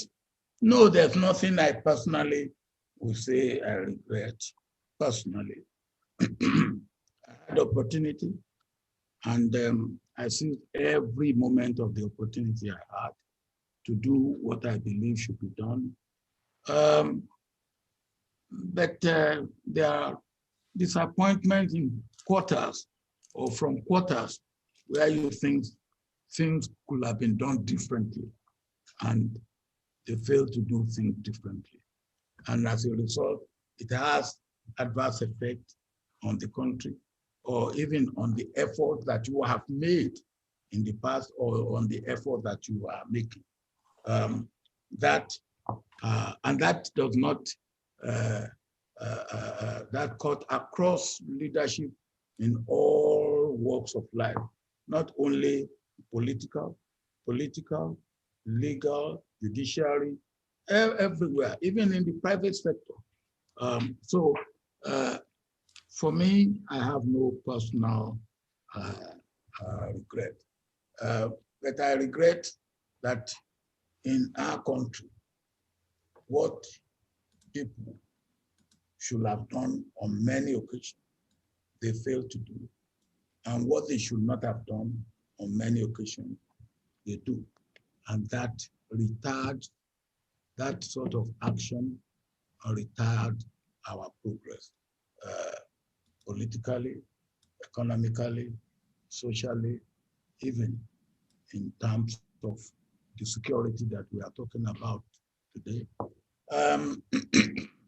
Something that particularly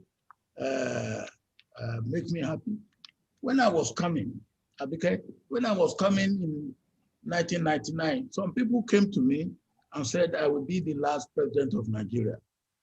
And they meant it.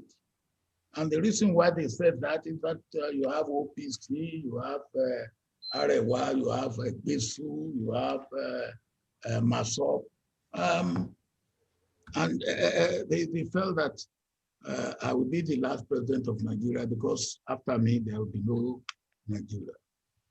Well, not only did I have 8 years, I was not the last president.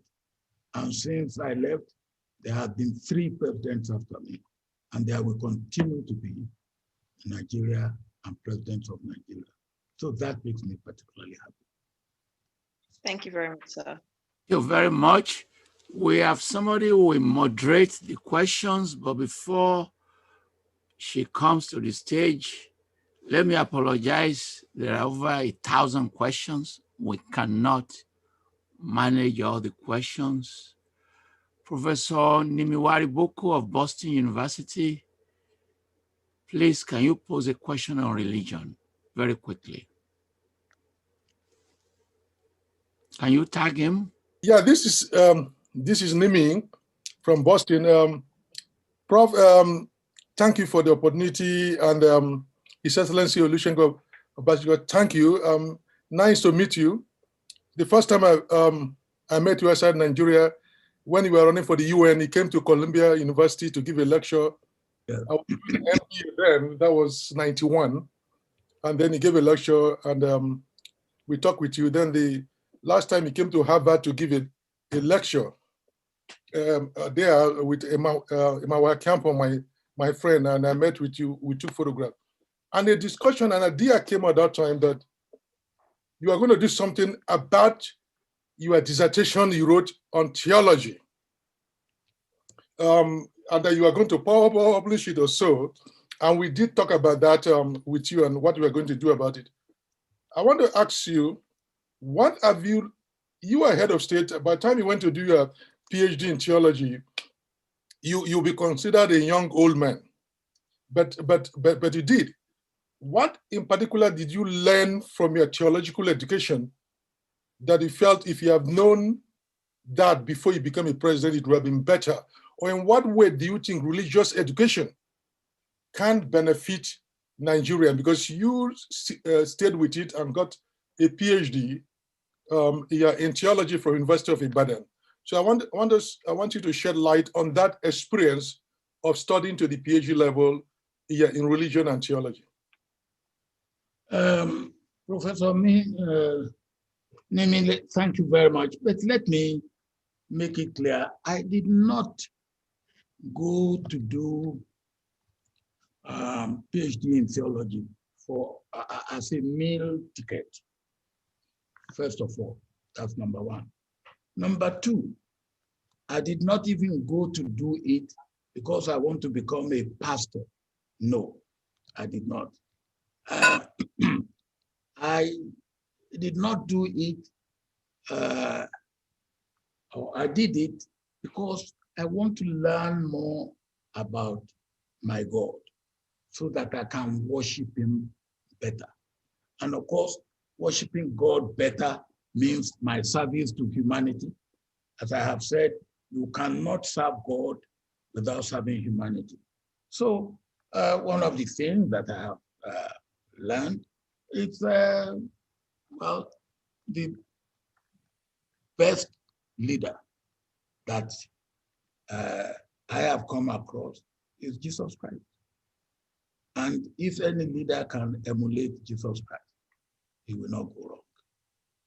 And when I write on what are the factors of leadership for youth, and I have it here, 20 of them, I normally end up with the 20th factor, which is the fear of God.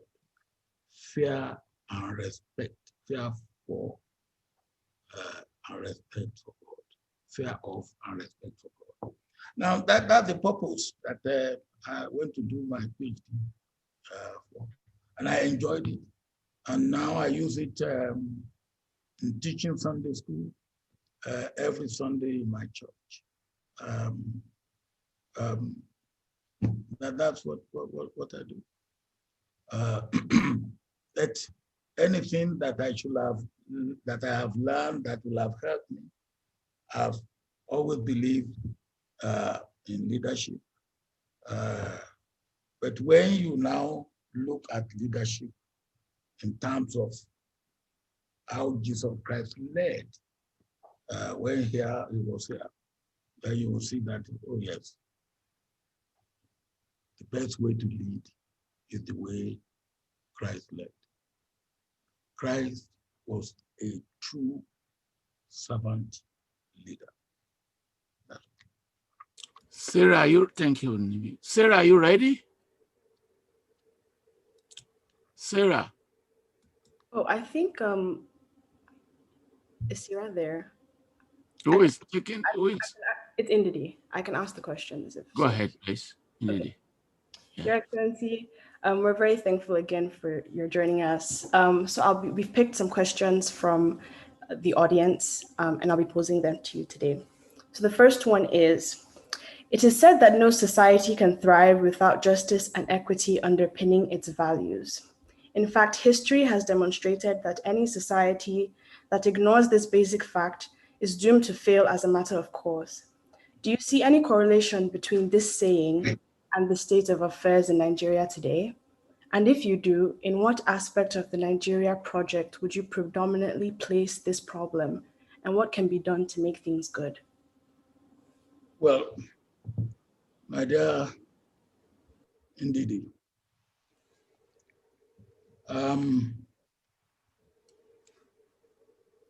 the foundation of peace, of security, of wholesomeness in any society is peace, is justice, fairness, equity.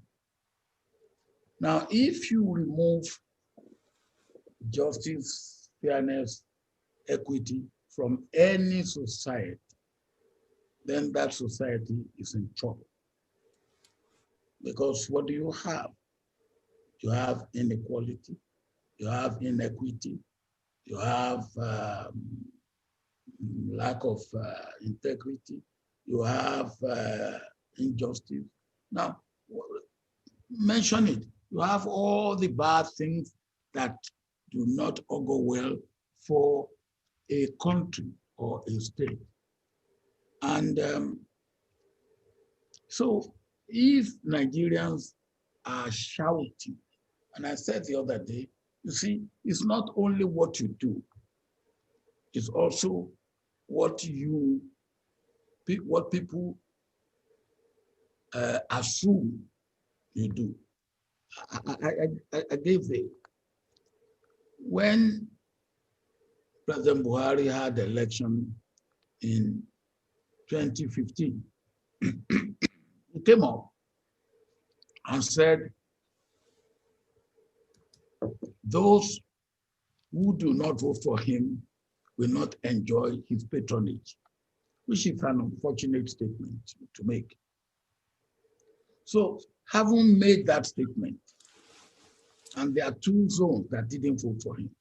Southeast did not vote for him. South did not vote for him.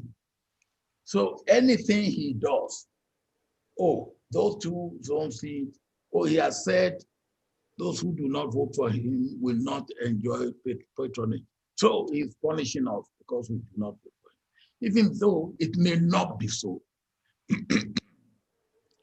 So that becomes an albatross around the presidency. And whatever the president does is saying that, oh yes, this is punishing us because we did not vote. And I said, look, in 1999, the Yoruba didn't vote for me. They didn't vote for me. And I am a Yoruba, through and through. Except the other day, somebody said I'm an Igbo man. I don't know which part of my name sounds like an Igbo name. But on a serious note, I believe that we in Nigeria today have to go back to what I call leadership rearmament. We have to rearm ourselves and our leaders the way that they should exercise leadership. And that is very important. In a way that shows they are mindful of justice, they are mindful of fair play, they are mindful of equity, they are mindful of making everybody feeling that he has a stake in this project called Nigeria, that they belong, irrespective of where they come from, that they can have a sense of belonging. And that is very important. That is very important. If you then say, look, yes, mine. Now, who is yours? Me, by accident of my birth, I come from Yoruba land.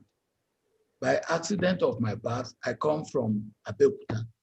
By accident of my birth, I come from a village in Abeokuta area, so insignificant that it doesn't matter how big you make the map of Nigeria, my village will not show.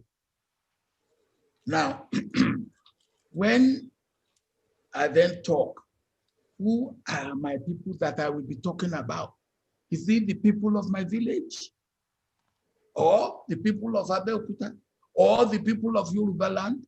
I could jolly well have been born in Calabar or in Sokoto. I will still be a Nigerian. Or in Maiduguri. So for me, what matters most is my Nigerianness. Most. So I am a Nigerian Yoruba. I will not want to be described as a Yoruba Nigerian. And there's difference. In the same way that I will want to say, first of all, I am a member of the human race. I belong to human race. Then I start bringing it down. Thank you. Until I come down, until I come down to that my village, where you can never see it on the map of Nigeria. So Your Excellency, can you last another 30 minutes, or you are tired, or because I don't want to... Okay, that will take you to 7:30. Is it okay? Is your pounded yam ready, or they're still making the yam? We've stopped at 7:30, Toyin. Okay, sir. So 30 more minutes, right? No, 20 more minutes by my time. There is also injury time. I'm a soccer person. So as it's time to start. But you are the boss. If you want to take so there's also injury time. The time when Marisa left, when the telephone didn't work. You are the boss. You can. Okay. So please, before you ask your next question, I want to call on them. Can you tag Chris Ogbugbo, the president of the Historical Society of Nigeria?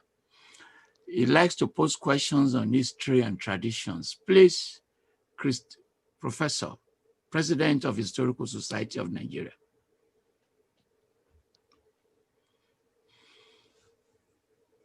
Professor Ogbugbo. Good evening, Your Excellency, and thank you for the chat so far. I also thank Professor Falola for the opportunity to ask my question. Actually, I'm very disturbed with the state of insecurity in the country, and I know that the Nigerian military, particularly the army, has been overstretched. Don't you think that in addition to the non-kinetic measures taken so far, it is time to have a National Guard that will be in between the army and the police, taking the army off the internal security issues and focusing more on the National Guard, focusing more on our internal security issues, while the army deals and the military in general deals with external threat. The idea of the National Guard, your take on this, sir? I believe we shouldn't ape other countries sheepishly. We moved from police that carries, what do you call it? Baton. Baton, yes. To police that carries gun, mobile police. Then we move from reserving the military only occasionally for what we call service in support of civil authority into actually deploying them against insurgents. And yet, things have not improved. What we should be asking ourselves is, why have things not improved? Recently, I think in the last 4 or 5 days, the president has changed his service chiefs after they have been there for more than 5 years without any perceptible improvement. And some people started jubilating.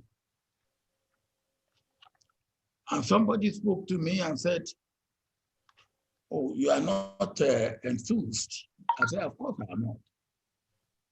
And he said, "Why?" I said, "I don't know any of those people that have been appointed as service chiefs. But you will hear my comment 3 to 6 months from now. Because within that period, they should be able to show what they can do. And if they cannot bring about any perceptible change or improvement, then you can write them off as failure. So it is not the name you give to the force you have or the organization you have. It is 1, the training you give them, 2, the motivation you give them, 3, the equipment you give them. And that is what matters. You can turn, if you like, you can turn the mobile police to National Guard. If you like. If you would like. But I will not say go on and bring another force and another force. I don't know whether you heard me when I was saying that we should, in fact, go down to state police. I believe that state police, because 36 states, you can do whatever you like with your state police commander. If it doesn't, but now, what do? If the commissioner of police with you doesn't perform, you report to IG. The best that you will get is IG will remove the police commissioner. He may even become the IG tomorrow. And this is one that has not performed to your expectation in your state. No, let me put it this way, Dr. Bobo, I am not in favor of National Guard. Thank you, sir. Dr. Obadiah Melefia, former Deputy Governor of the Central Bank, Nigeria. Please tag him. Do you have a question, please? These are very short sections. I saw him just a moment ago. Yes, okay. Did you serve? Thank you. Thank you. Can you hear me? Yes, sir. We can hear you. I see you. Thank you, sir. Your Excellency. Just to thank you for a magisterial delivery as usual. And I know we are short of time, but I just want to thank God that has placed a leader like Chief Olusegun Obasanjo in this country. You have been the sentinel of this country, the moral conscience at a very difficult time. We thank God for you and we pray for good health and a long life for you. My question, sir, is where do we go from here? Okay. Some of us are becoming afraid. Thank you, sir. Yeah, I think your being afraid is understandable. Let me put it that way. But you know, as I always say, I've seen a lot in my short span of life in this country. And many times we have gone to the precipice. But I always say God is a Nigerian because he has never allowed us to tip over. And I still believe that God will not allow us to tip over. But like a friend of mine, Ahmed that used to say, he said, well, many of us in Nigeria, we are tempting God. God has given us everything, and we have made a mess of it. And then we keep praying to God. I say, well, Ahmed, what is good requires prayer. And what is not so good also requires prayer. So we should never stop praying. Should we be in despair? No. Should we be concerned? Yes. How concerned should we be? I believe we should be fairly concerned.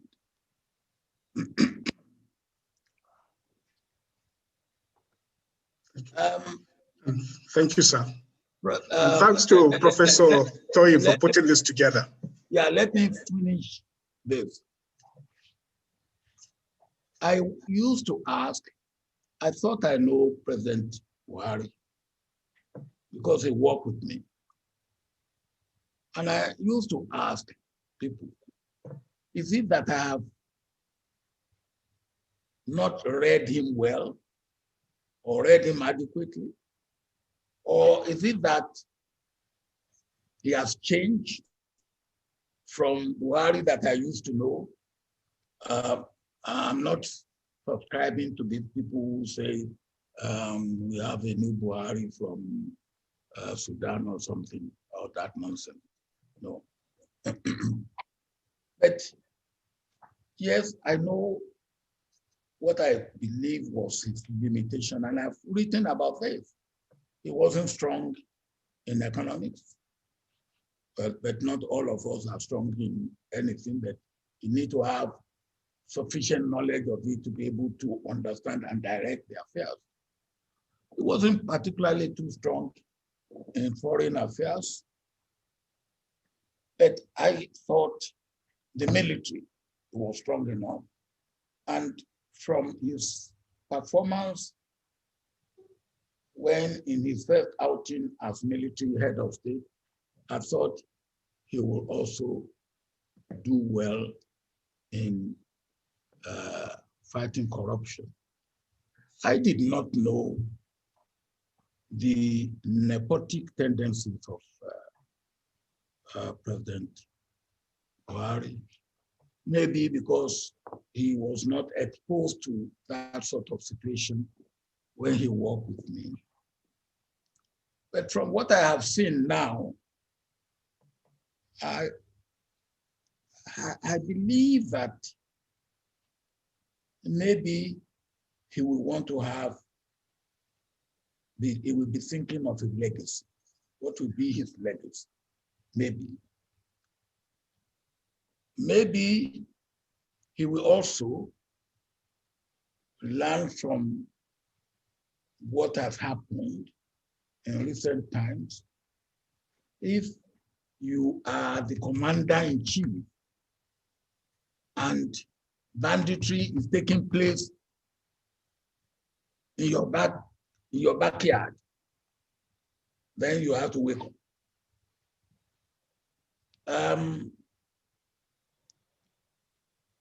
I believe that because of his style of leadership, even some of the governors have taken advantage of him and of the situation in the country. Some they have shown concern to the point of being in a state of hopelessness, some of them. Some, of course, as one of the ministers, somebody told me, a minister told him, said, look, he went to the minister, I said, look, this thing has been given to us by the previous president. He said, well, you better settle with me now because the present president will not listen to you.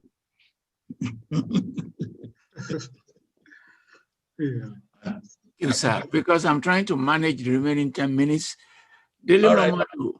So, please. Obadiah. Yes, sir. Don't be despondent. Okay. Thank you. Yes, things are bad. Yes. Show concern. Work with those others that are showing concern, but tomorrow will be better. And that tomorrow will be my lifetime and your lifetime. Thank you. Thank you, Let sir. me, Dele Mamadou, the founder of Ovation, please, short question, be recognized. Go ahead, please. Mute. Okay, thank you, Prof. Thank you. It's good to see you, sir. Your Excellency, Baba, President Olusegun Obasanjo, I only just stumbled on this a few minutes ago, and I want to salute you always for speaking up. I've watched you at close quarters, at home and abroad, and it's obvious that you are one of the few global statesmen left in Africa. I think you've already answered the question I would have wanted to ask. What is the way forward? Because everybody is just talking, everybody is in a state of panic. We don't know what is going on. And the worst part is that nobody speaks to us. People don't really communicate. Whenever they communicate, is to abuse and attack and insult people and threaten. Now we have the National Broadcasting Commission gagging the media, actually censoring them and awarding huge fines if they believe you've said what they don't want you to say. So the question still remains, where do we go from here? We just hope that those of you who have the influence and the capacity to help us will continue to do so, and may God preserve you alive. Thank you, sir. Dele, okay, sir. Dele, thank you very much. Yes. Go ahead. Thank you, sir. Yes, sir. Yeah. Dele, thank you very much. I think I have touched on what you... Yes, answer the question. First, I believe this issue of devolution of power, responsibilities, and resources is a must before 2023. That is one. Some people call it restructuring, others call it decentralization, whatever you call it. For me, it is devolution of power, responsibilities, and resources. I believe that is very important. Dele, maybe before you joined us, you also talked about the issue of how do we bring forth leaders. I think we haven't settled that issue.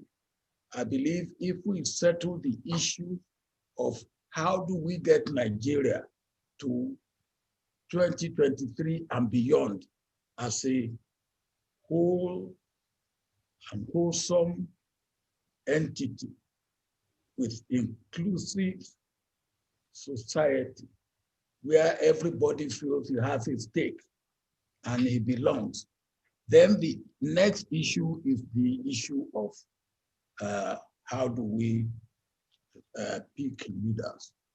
Through it, which there have to be one form of a democratic process or the other.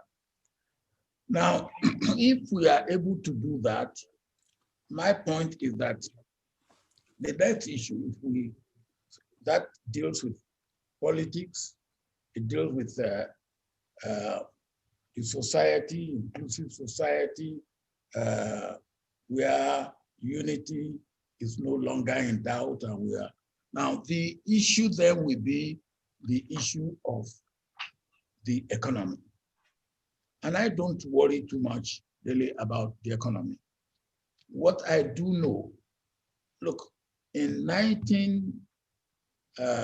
year 1999, I came in and found $3.7 billion in reserve, $3.7 billion in reserve, $36 billion debt, and we are spending $3.5 billion every year to service our debt.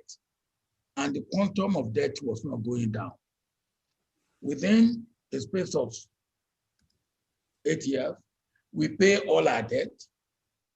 Our quantum of debt came down to $3.6 billion. We had a reserve of over $46 billion. We had excess crude of over $23 billion. Now, it can be done. It can be done. And we were growing at the rate of almost 7%.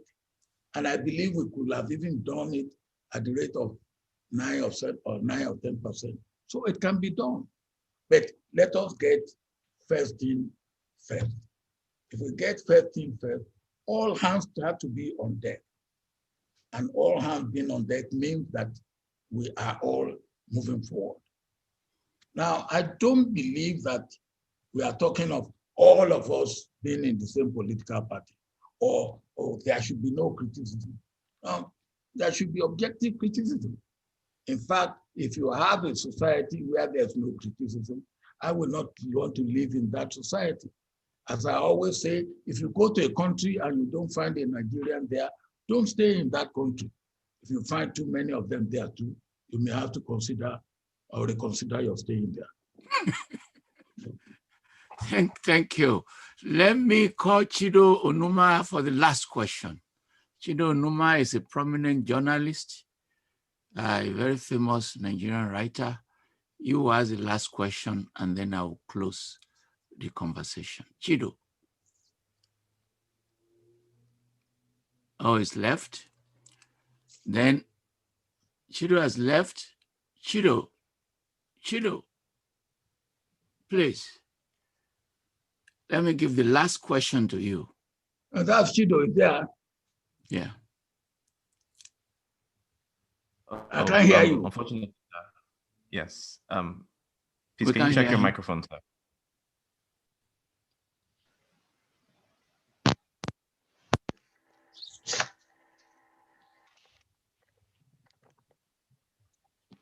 Hello, can you hear me now? I hear you loud and clear now.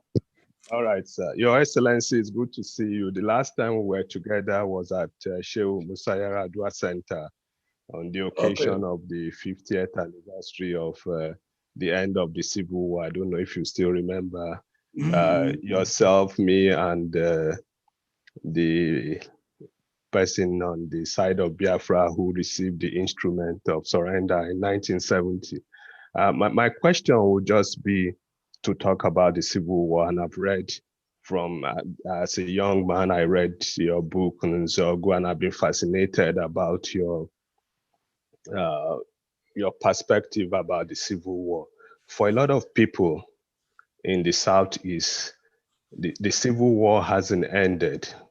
The check of no victor, no vanquish for many millions of people in that part of Nigeria, they see it as a dot check, as a bad check. 51 years after the end of the Civil War, looking back at your role and the role of the Nigerian military in that process, how well do you think we have fared as a nation, and what do we need to do practically to bring the war to an end in the minds of those who feel the war hasn't ended? Thank you. Well, Chido, I've been going through this since 1970.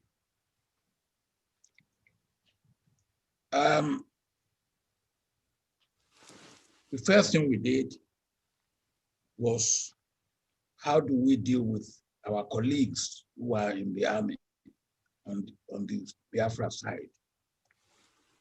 At one time, we reabsorbed a few. The others, we said we dismissed them. Then, after the time has gone, or the sun has set on the issue, we turned the dismissal to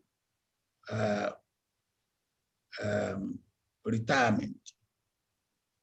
And that meant that they were entitled to pension or whatever benefit they were entitled to.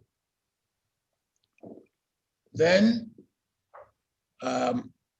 recruitment started taking place, and those who were recruited were growing up in service, in rank, as other ranks and as officers. And when I was president, somebody raised the issue you have raised now and said, do you know that the Civil War has not ended? I said, why? He said, I said, look, as far as I'm concerned, the Civil War ended in Amechi on the 13th of January 1970. He said, no, that's not what he's talking about. He said, since the end of the Civil War, we have not had an Igbo man becoming Minister of Defense. As a Minister of Defense, we have had an Igbo man becoming chief of staff of one of the services. That's what matters. He said, no. And you know what I did? I brought Tom Aguiyi-Ironsi, who was the son of the first Nigerian GOC, Tom Aguiyi-Ironsi himself, who was my own officer in the 5th Battalion and who took us to the Congo in 1960. I brought him as Minister of Defense. And then I called the man who said the war hasn't ended. I said, has the war ended now? He said, yes, the war has now ended. Now, and I said to him, so, well, what is this? He said, look, people now know that, well, whatever they are, they can reach, they can be anything in Nigeria. I said, good, right? I'm okay with that. Then we had this phenomenon that I talked about maybe before you joined us, whereby those boys and girls who did not participate in the Civil War, they didn't participate, are more bitter than those who participated. John Nwodo, we were talking towards the end of last year, and he said he was in the trench when a mortar bomb came and took off the head of the next man with him in the trench. All right. John Nwodo is not bitter about the Civil War. As the young people who are 45, 40 today are bitter about it. This is a new phenomenon, Chido. It's a new phenomenon. And this new phenomenon came within the last 5 years. So what do we do about it? I cannot say to you that I have the answer. But if we are able to deal with the question that was asked earlier of equity, of justice, of fairness, maybe, because some of these things are perception. A lot of it is reality, but some are perception. And now if you are dealing with reality, maybe the perception will fly away. But we must do something about it. That is my position. And we must make sure that we do not have history repeating itself as far as the Civil War is concerned. Thank you very much. It's been a pleasure. And to those of you who sent questions, I sincerely apologize that we can't take them. There's so many. I apologize to NDD. And what I just did was to just recognize people are here so that they can pose their questions. Your Excellency, we're very grateful for your participation. You've been very forthright and very forthcoming as usual. Wish you well and wish you success. Members of the audience on YouTube, thank you very much. Facebook, thank you very much. On Zoom, we are very grateful.